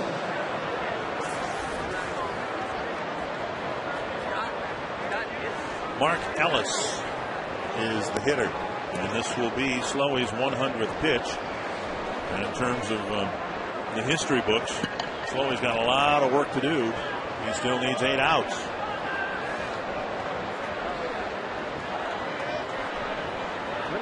Edwin Jackson, how many was 149 pitches like he needed?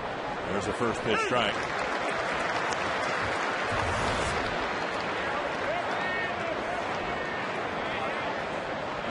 Then they traded him to the White Sox.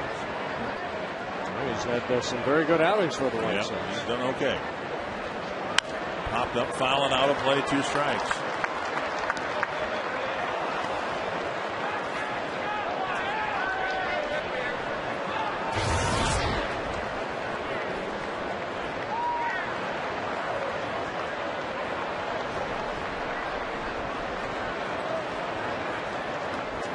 Two quick strikes to Mark Ellis.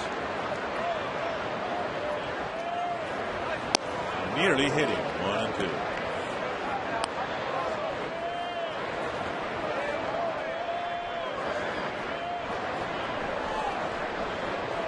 Joe Mauer and Slowey have been pitching Ellis in all afternoon long. Pitch up, and Ellis fouled it to the net. And for the Comcast high-speed pitch. Lazaro at 93, Slowey at 92.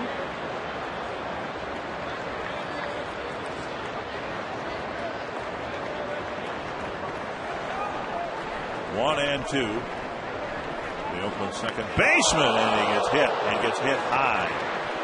He got it hopefully between the shoulder blades. And Ellis will take first base. And Ron Gardenhire coming to the mound here. Take a look at the pitch. Looks like a breaking ball that just didn't break. Just kind of spun and getting Ellis in the back.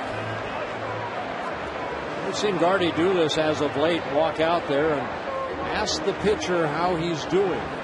We saw it with Liriano in Chicago. We saw it with Carl Pavano here the other night on Friday night. And Gardy came out and asked Pavano how he felt. This is a tough situation for the manager, for Slowey. He wants to take a shot at it, of course. But again, he's still got eight outs to go, and he's got 103 pitches. Well, I think Gardy right here hoping that he can get out of this situation and then turn it over to the bullpen, hopefully for the 8th and the 9th. I don't believe they're going to let Slowey go too much longer. 104 pitches right now. He's kept Davis in the infield, retiring him twice, a pop-up to short, and then he got him on a called third strike in the 5th. Lifted foul. And there have been so many of those. That's helped run up the pitch count on Slowey. Again, he's like Scott Baker a lot. They don't have that sinker, you know, that everything is up and it's very hittable and very foulable. Foulable? Foulable. Well, they hit it foul. Picked up by Valencia. Out at second. Dug out at first. A double play. 7 no-hit innings for Kevin Slowey. And now what do you do if you're Ron Gardenhire?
No-hit innings, and I don't know that this has ever happened in Twins history. We're of the belief Kevin Slowey's done for the day. I saw it one time when I was with the Angels. I believe it was Chuck Finley pitched 7 shutout innings, and then it was early in the year. And Mark Langston. I believe that was the order it was. They ended up doing a combined no-hitter. And Slowey, outstanding job. 7 shutout innings, 7 no-hit innings. You know, he's given up so many fly ball outs, and all of a sudden he needed that ground ball out, and he got the ground ball out of Davis. A great turn of a double play by the infield. Yeah, pretty nice pickup by Valencia, and then Kanayer at the other end, backhanding a low throw. The closest thing I can think of in recent years anyway, remember years ago, 3-4 years ago, I guess it was, Johan Santana had struck out 17 batters through 8 innings and had a chance for the major league record of 20. And Ron Gardenhire, with the pitch count up, certainly didn't want to burn Santana out or up and wasn't sure what to do. But Santana kind of took care of matters himself when he doffed his cap as he came off the field after the 8th inning, saying, okay, that's it, I'm done.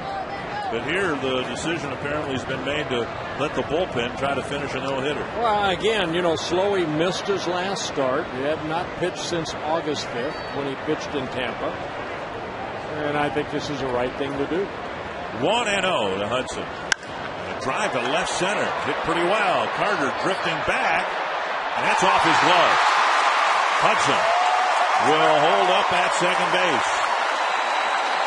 So Carter, who retreated to catch Span's line drive in the gap to end the 6th, got leather on it, but that's it here in the 7th. Hudson will probably be credited with, they end up giving him an error. I was going to say, this ball's catchable right here. Carter going back, and the ball just clanked right there by Carter. See him slowing down, and then the ball hitting the glove and bouncing out. That'll be a 2-base error for Chris Carter, his first major league error. And with Mauer and Kubel due up next, left-hander Blevins will come in with the Twins given a great chance to add to a 1-0 lead. Another great start by an Oakland starting pitcher.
Apparently won't be given that chance. He's pitched 7 no-hit innings, but the pitch count is more than anything why he's taken out 5 no-hitters, 2 perfect games.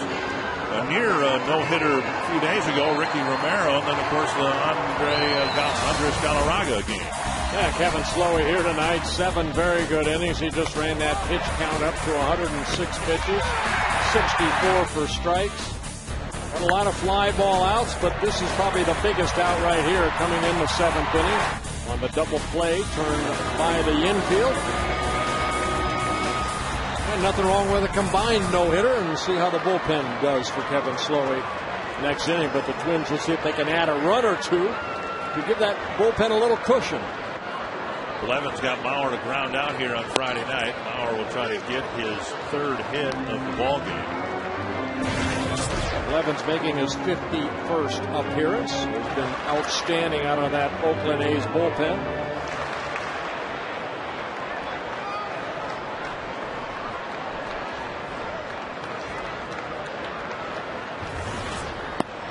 Down and away, 1-1. And Mauer caught the 7 innings of Slowey's no-hitter after catching 9 innings of Dunson's shutout last night. Hudson at second. Twins would love to add at least one more here in the 7th.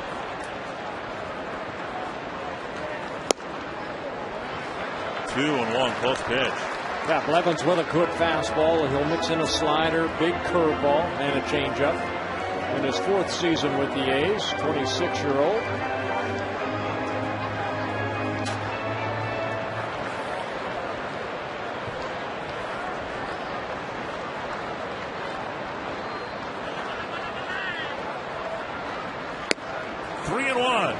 Kubel on deck. White Sox have answered with 3 runs in the bottom of the 5th. They've gotten to within one of the Tigers 5-4.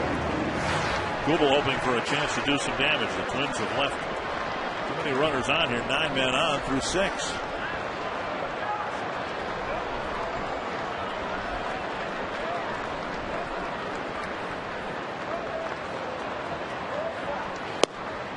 And Mauer walks to field first base. So this threat built so far, at least, without a hit, an error, and a walk. And Kubel, who's driven in the only run of the game so far, has a chance to drive in some more.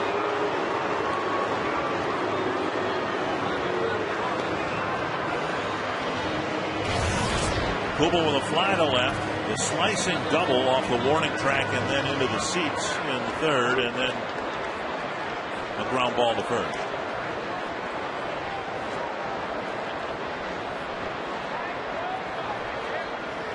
Breaking ball over for a strike.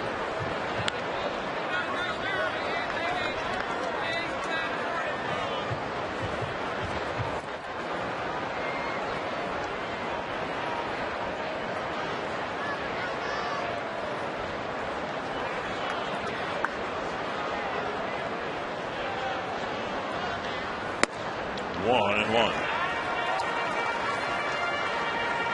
Blevins came in, pitched the 7th inning on Friday. Gave up a single to Drew Butera and a walk to Hudson, but stranded a couple of runners, didn't allow a run. There's a strike, and it's 1-2. Yeah, a good fastball right there, outer half of the plate.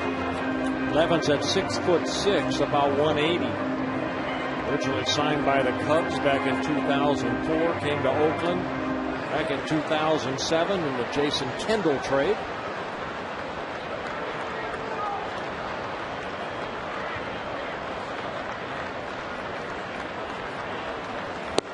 Yeah, a slow breaking ball and a fierce uppercut swing and a miss, 1 down. Twins are celebrating our diversity Thursday night when the White Sox are in town. We come out early for a pregame filled with performances that celebrate our unique cultures and the first 10,000 fans. We'll get a baseball card featuring Hall of Famer Chief Bender, a Native American and a native of Brainerd, Minnesota. You can celebrate our diversity night presented by Prairie Island Indian Community. For more details, call 800-33-TWINS. Well, here's Kadire with another chance to hit a 3-run homer. I thought he was going to hit one in the 1st, then I thought he was going to hit one in the 3rd. And then he nearly got an RBI hit in the 5th, but a line drive deflected off of Kuzmanov's glove. Pennington picked it up and threw him out at first. Well, maybe 3 is a charm for Kadire.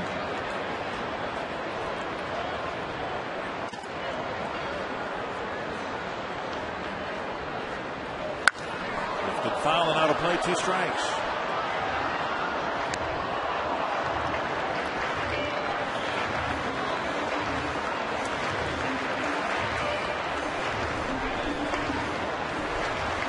A lot of hugs all around.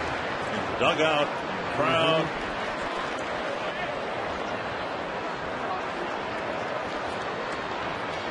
Two strikes to Kadire.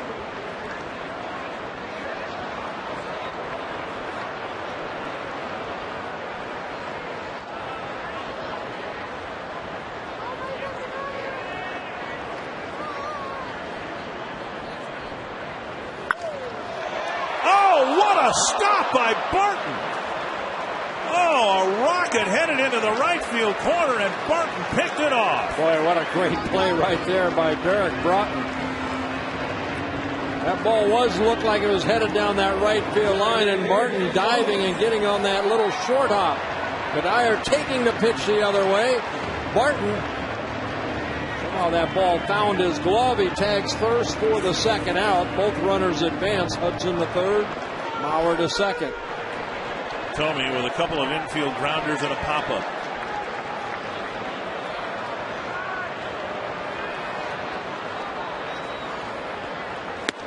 Picks up an in-ball one. The last two at-bats for Cuddyer. I mean, Kuzminoff knocked that ball over to Pennington that he was thrown out, and then right there robbed of maybe an extra base hit.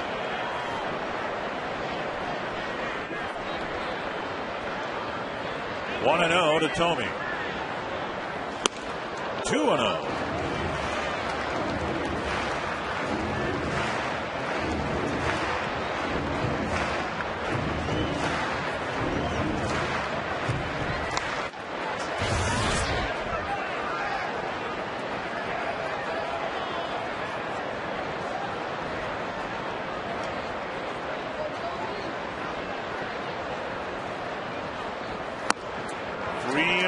First base open, and you've got a choice here to face the veteran slugger Thome or the rookie Valencia. Brad Ziegler, the right-hander, warming up in the bullpen for the Oakland A's.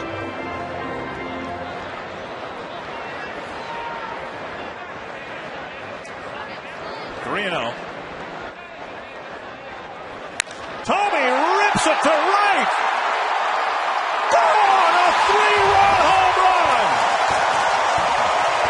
And the Twins take a 4-0 lead.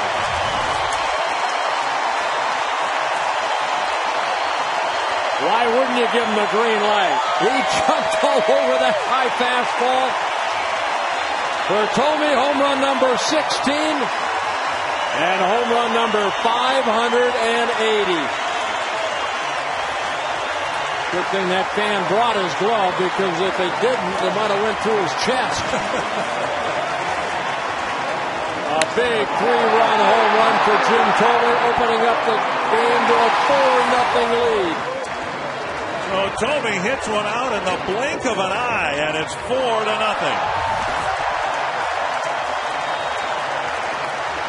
And it wasn't Cuddyer with the 3-run home run, it was Jim Thome. And he's got a Jim Thome red t-shirt to boot. Perfect.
Nothing thanks to career homer number 580 for Jim Thome. And he is on all the lists for offensive categories in baseball.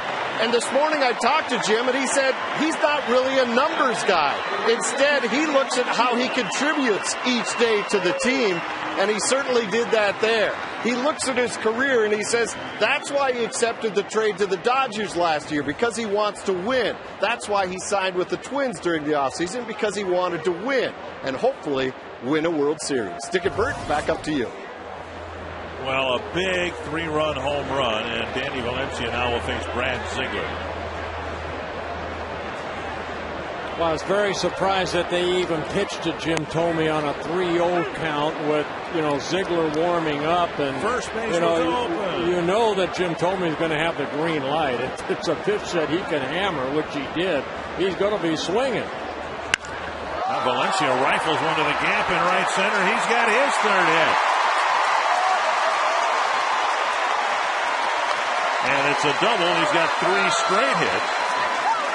And a 2-out double here in the 7th. All right, Valencia again came into the ballgame hitting .426 here at Target Field, and he adds to that total with his 3rd hit of the ballgame. His 11th double. Ziegler, of course, the underarm type pitcher, taking that pitch the other way as Valencia, hitting the gap. And the air, I think, has come out of the Oakland A's. The balloon has popped.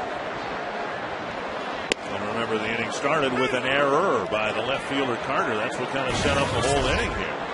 So all these runs will be unearned runs for whatever that's worth. Here's Repko. White Sox have taken a lead on the Tigers. Repko pounds it foul, 2 strikes.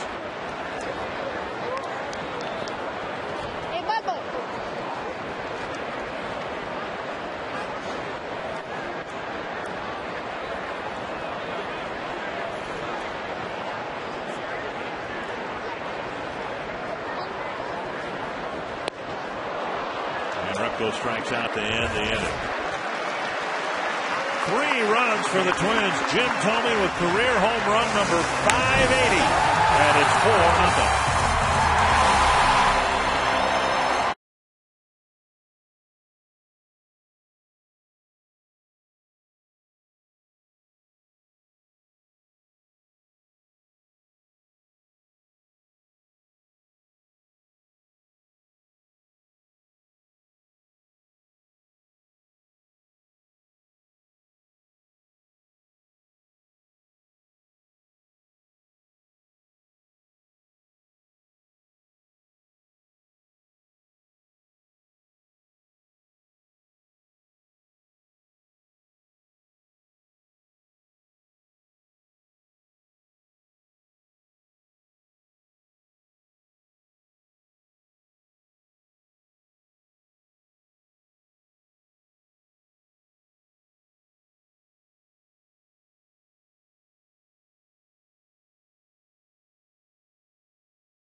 Roush out there to finish off at least the Twins win.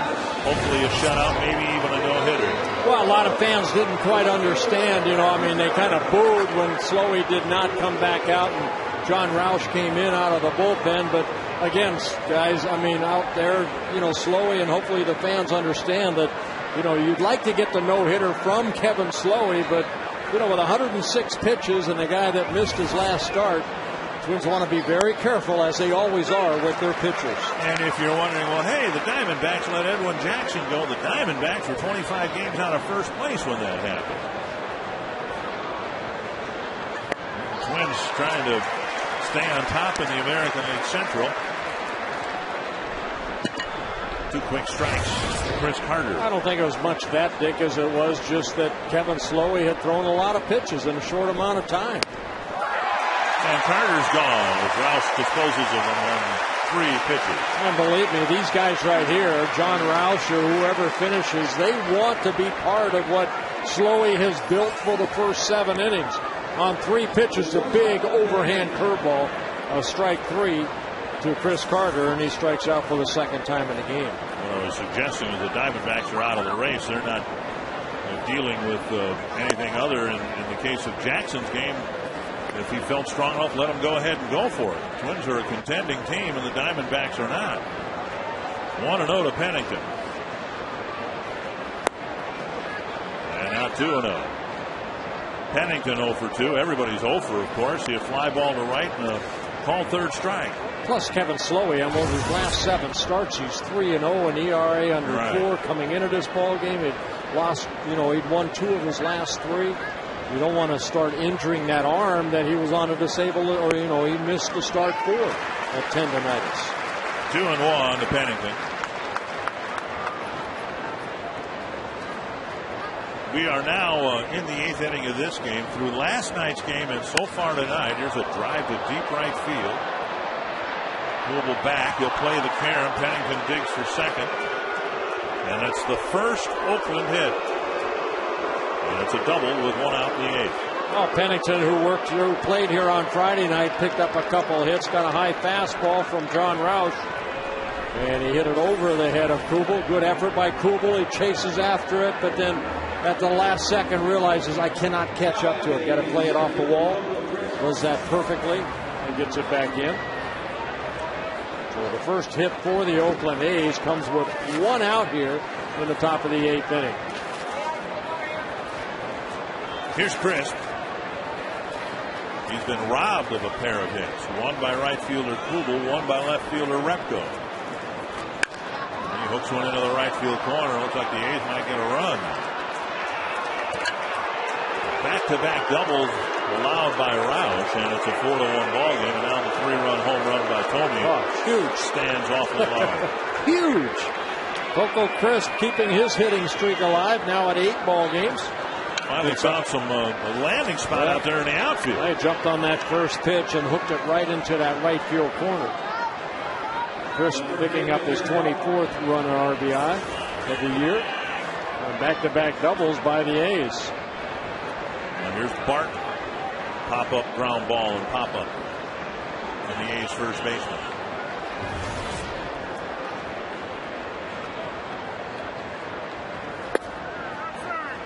Outside, ball 1.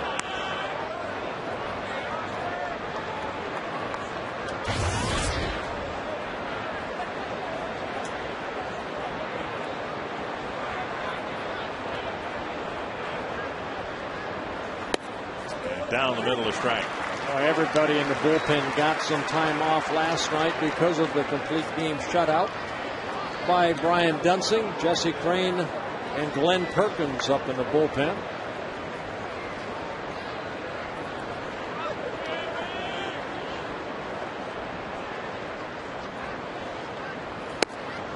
And now 2-1. Roush was warming up last night in case anything evolved or developed in the 9th inning against Brian Dunsing, but he had a 1-2-3 inning, so Roush was left in the bullpen. And he misses outside. It's 3-1, and another runner reaches. Suzuki will come to the plate representing the tying run.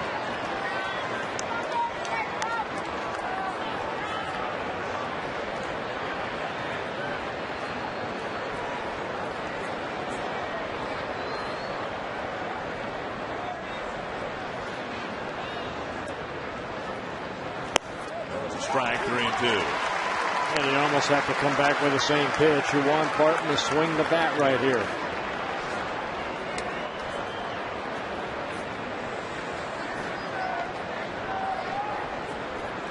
Full count with 1 away. Here in the 8th.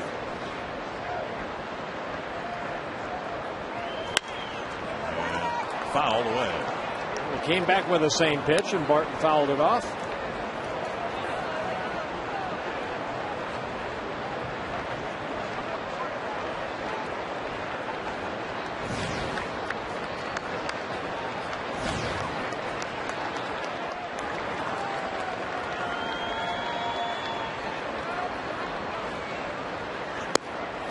missed low. First and second, one out. Suzuki coming to the plate, representing the tying run. And Ron Gardenhire on the top step of the dugout talking with his pitching coach. Just missing low right there.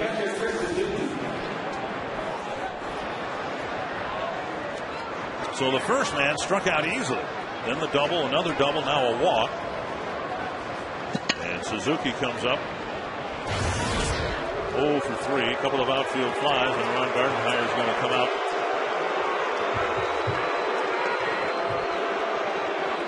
And is likely going to bring in Jesse Crain here with the tying run at the plate.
Kurt Suzuki.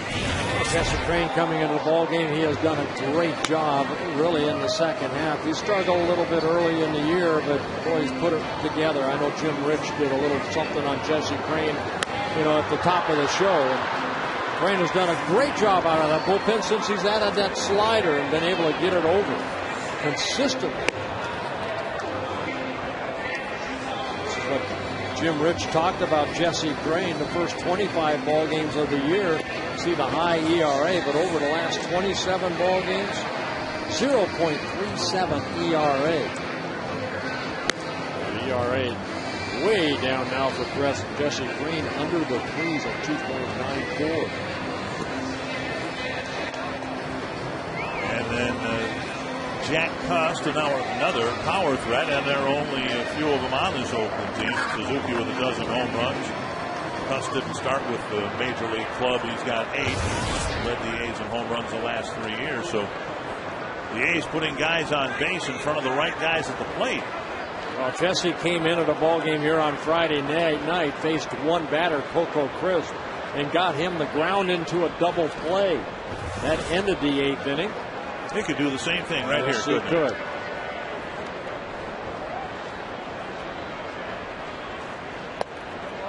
And he misses with the first pitch off the plate, ball 1. It's that slider down and away.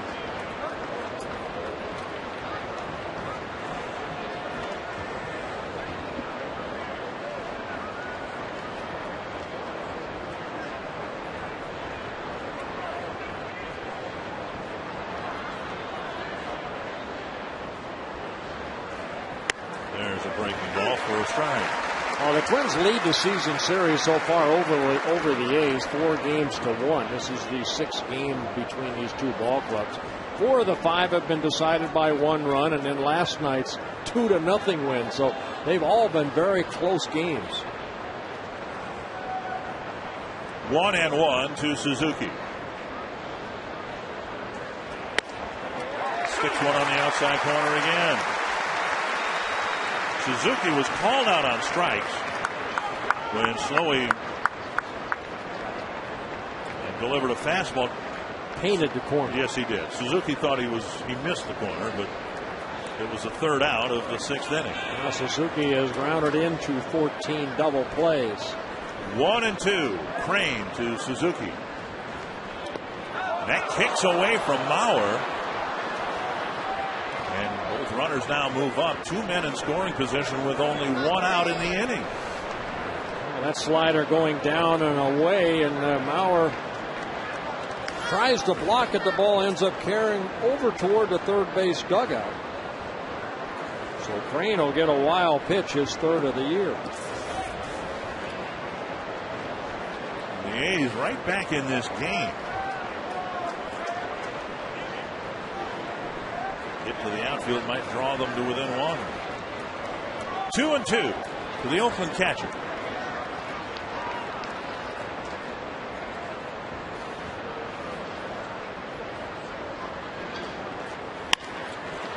To the shortstop, and now they've got the runner hung up. Go get him. Oh, nearly thrown away, and the runner, the batter Suzuki. Batter Suzuki is going to end up at second base anyway. 2 down, a run scores at 4-2.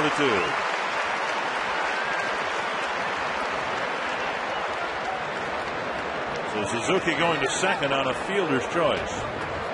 And he will get credit for a run batted. Yeah, you don't need that many throws right there to hopefully get a guy in a rundown, and that allowed Suzuki to go from home plate over to second base right there. The throw in. Casillas got to run him a little bit closer toward Valencia. Right here, right there, you got to get him. Hudson standing still for some reason. He's got to charge. And by the time they tag him out, finally, that being Barton, Suzuki gets it into second base. Jack Cust has been struggling, yet he comes to the plate representing the tying run.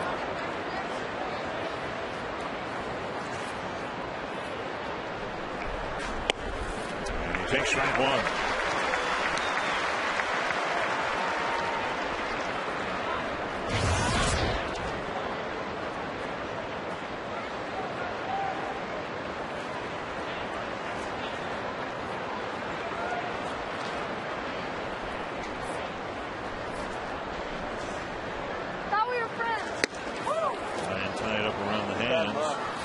Fastball there at 95.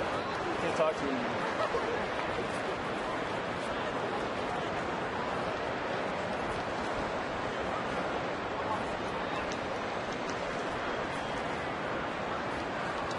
One and one.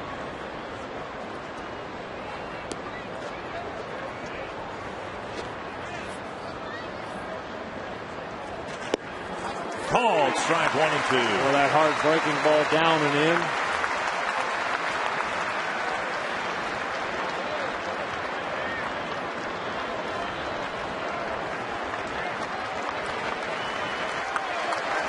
Cust hasn't struck out yet today.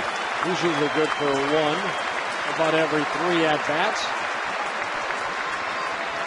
1 and 2. 2 and 2.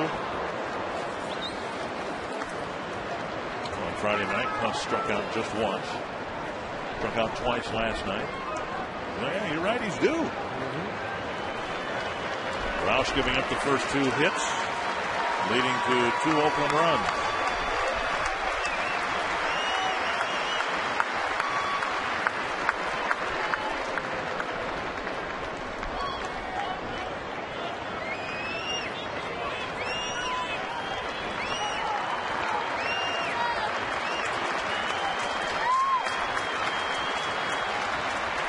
Long looking.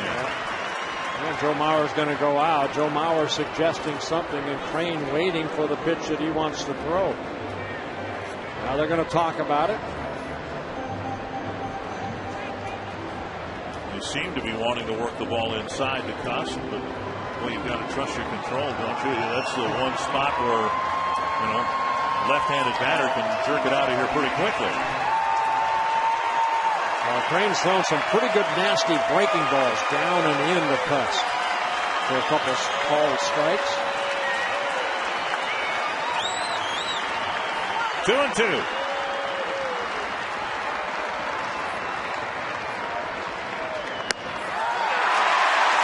Jesse Crain hooks him and strikes him out. The A's cut the Twins lead in half.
Ready to get back to school, holding targets back to school weekend. And it's next weekend when the Twins host the Angels, next Saturday and Sunday. The first 5,000 kids, 14 and under, will get a Twins lunch pail and drawstring backpack.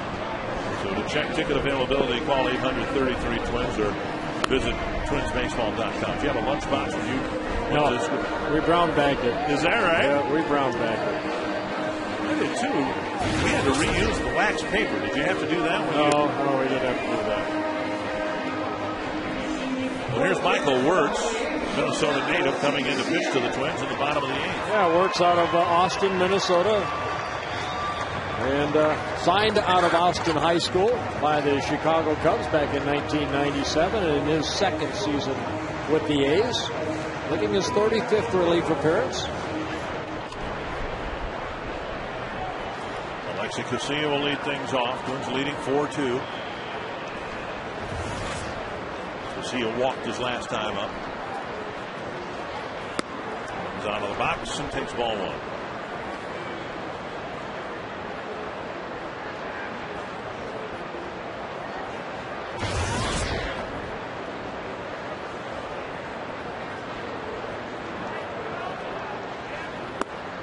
And down and in, 2-0. Works with a good fastball, good slider, and a changeup. Spent 5 seasons up and down with the Chicago Cubs from 2004 to 2008. Pretty good bunt right there. Casilla with a bunt single. It's the second time in recent games, Bert, where we've seen him bunt the ball with backspin. And I don't know whether that's happened accidentally or whether that's a good bunter can do that. Well, you can see him raise his leg right there. That's what he does right there on the bunt. And Kuzminoff alertly does not throw that ball. You can see the bunt and then the speed of Casilla hustling down that line. Casilla with a bunt single and Span will hit. I remember asking Rod Carew when Rod was still playing with the Angels and when he came to the Metrodome how, well, that wouldn't be a real good surface to bunt on. And Carew, of course, might be one of the best bunters of all time. He said, no, all you got to do is bunt him with backspin. Well, yeah, it's easy for him to say that. I mean, he could lay down a bunt on a driveway somewhere and beat it out. At any rate, Casilla's aboard. Twins would love to get one back here in the bottom of the eighth. And Casilla goes. And Suzuki's throw, not nearly in time nor in the right direction. They got a great jump off of Wirtz right there. Suzuki throws toward the shortstop side, but Casilla picks up his 4th stolen base in 5 attempts. Very good jump. And a deep first slide. He gets in the scoring position. And now you see if maybe Span is asked to bunt here, as he did in last night's ball game, getting Casilla over to third in the 3rd inning.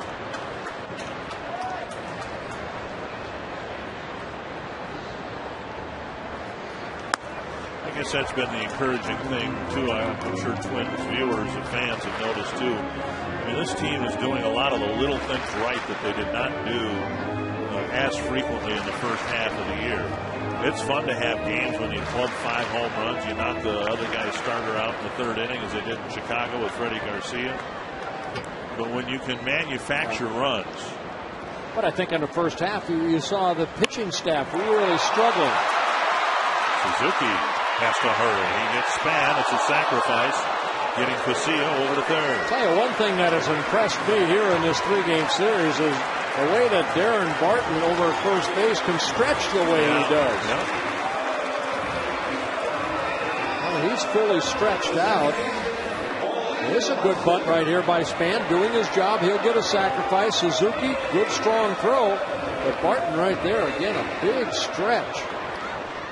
Now the infield in for Hudson, who scored a couple of runs. Hit the ball hard as last time up, and it clanked off the glove of Chris Carter in left center. Big swing and a miss. I mean, Jim told me most of the fans who leave here today, or maybe most of the viewers at home, will remember Tony's 3-run home run, but it's really nice when you can do the little things to win ball games, too. Squeeze play the other night by Drew Gutierrez. Hudson fouls it. Well, the Twins scored their first run yesterday on Casilla's leadoff double. Then the bunt, and then Hudson hit the fly ball to Carter for the sacrifice fly. That's how you manufacture runs. But all these close ball games the Twins are playing because the starting staff has really gone deep into ball games, and the bullpen has done a very good job. 2 strikes. Hudson takes inside, ball 1. We're in the 8th inning in Chicago with the White Sox leading Detroit 7-6.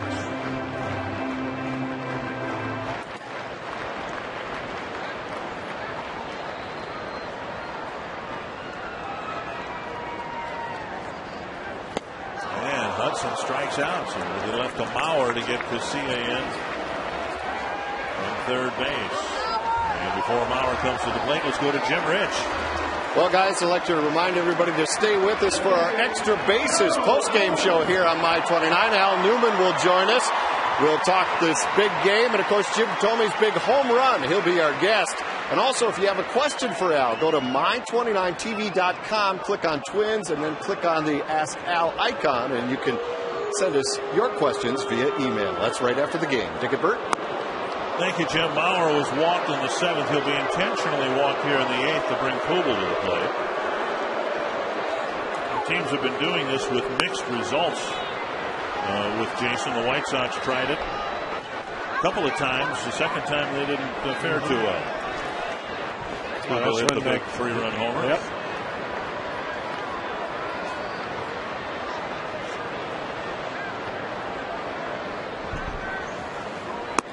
So Mauer with 2 singles, 2 walks. Good day for his on-base percentage, and Kubel will come up.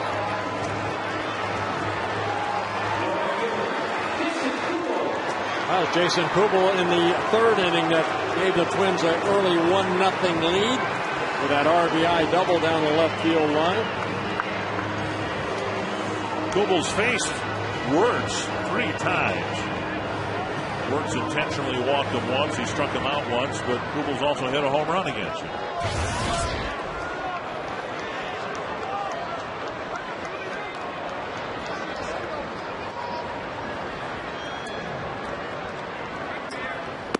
Down and away, ball 1.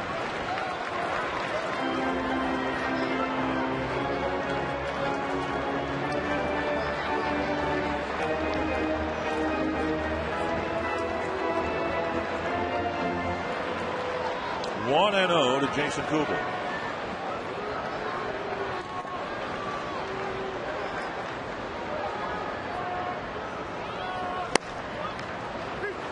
1-1.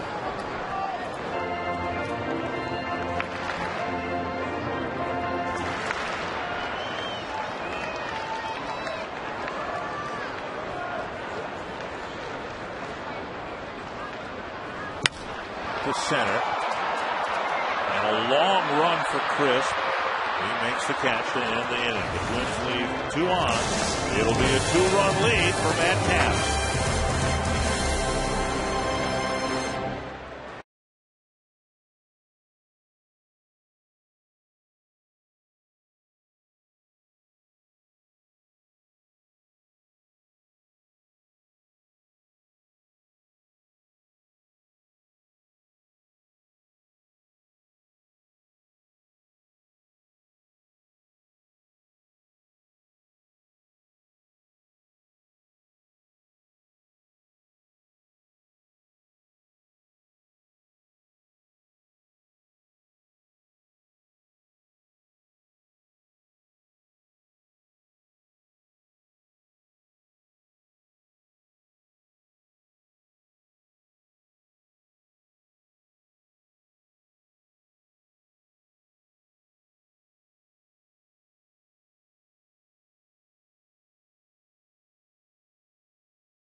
Innings thanks to Kevin Slowey. 7 no-hit innings.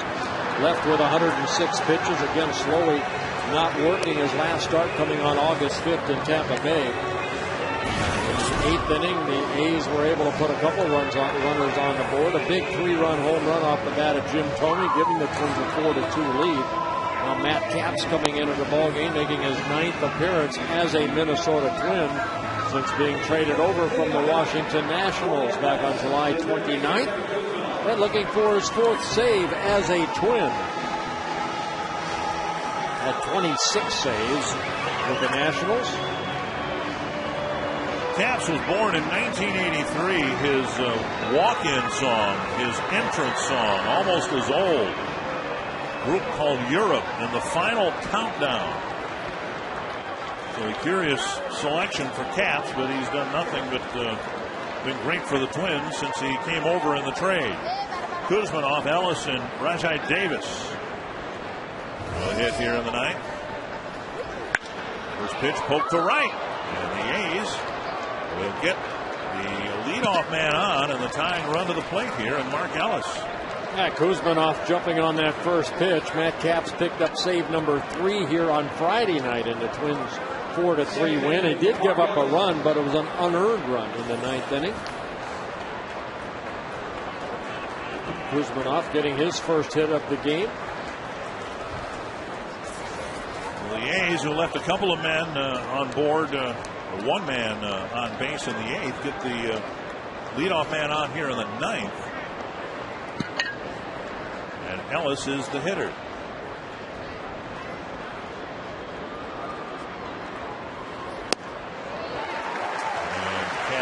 Throws a fastball by him, 1 strike.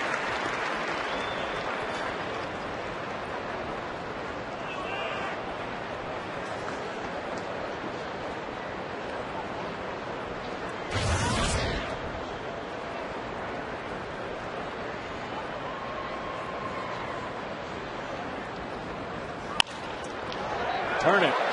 There's 1. There's 2. He snapped his bat and got a 6-4-3. A second double play the Twins have been able to turn. And Ellis hitting the ball sharply, but one hopping it over to Casilla. And then the flip over to Hudson. And the relay over to Kadire. Well, just like that, Twins are 1 out away from sweeping the Oakland A's here in Minnesota. First time they have done that since April of 2006 in a 3-game series. Rajai Davis popped up to short, struck out, hit into a double play. And away, ball 1.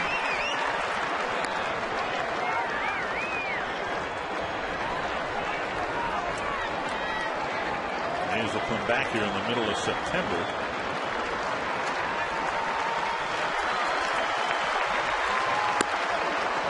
Ranked 2-0.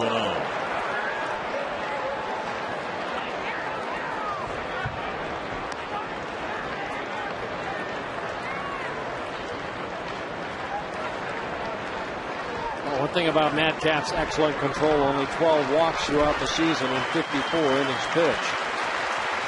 So he's fallen behind here on Davis, but pretty good control of that fastball.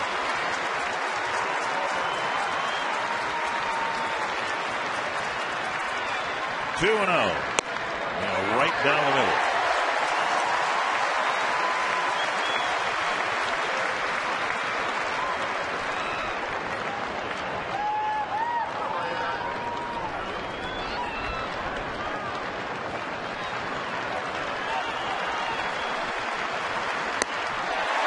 Two and 2.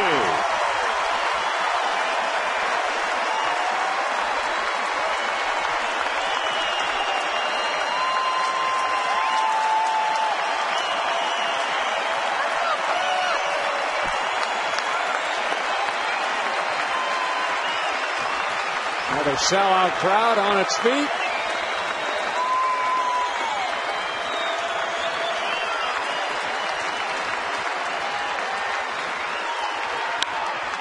That'll reach the seats.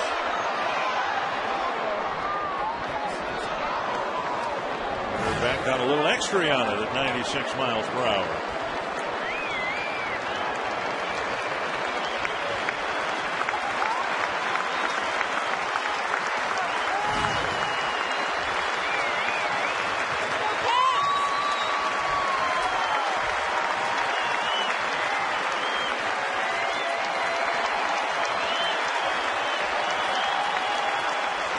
Two and 2 for Rajai Davis. Grounded up the middle. Casilla fires.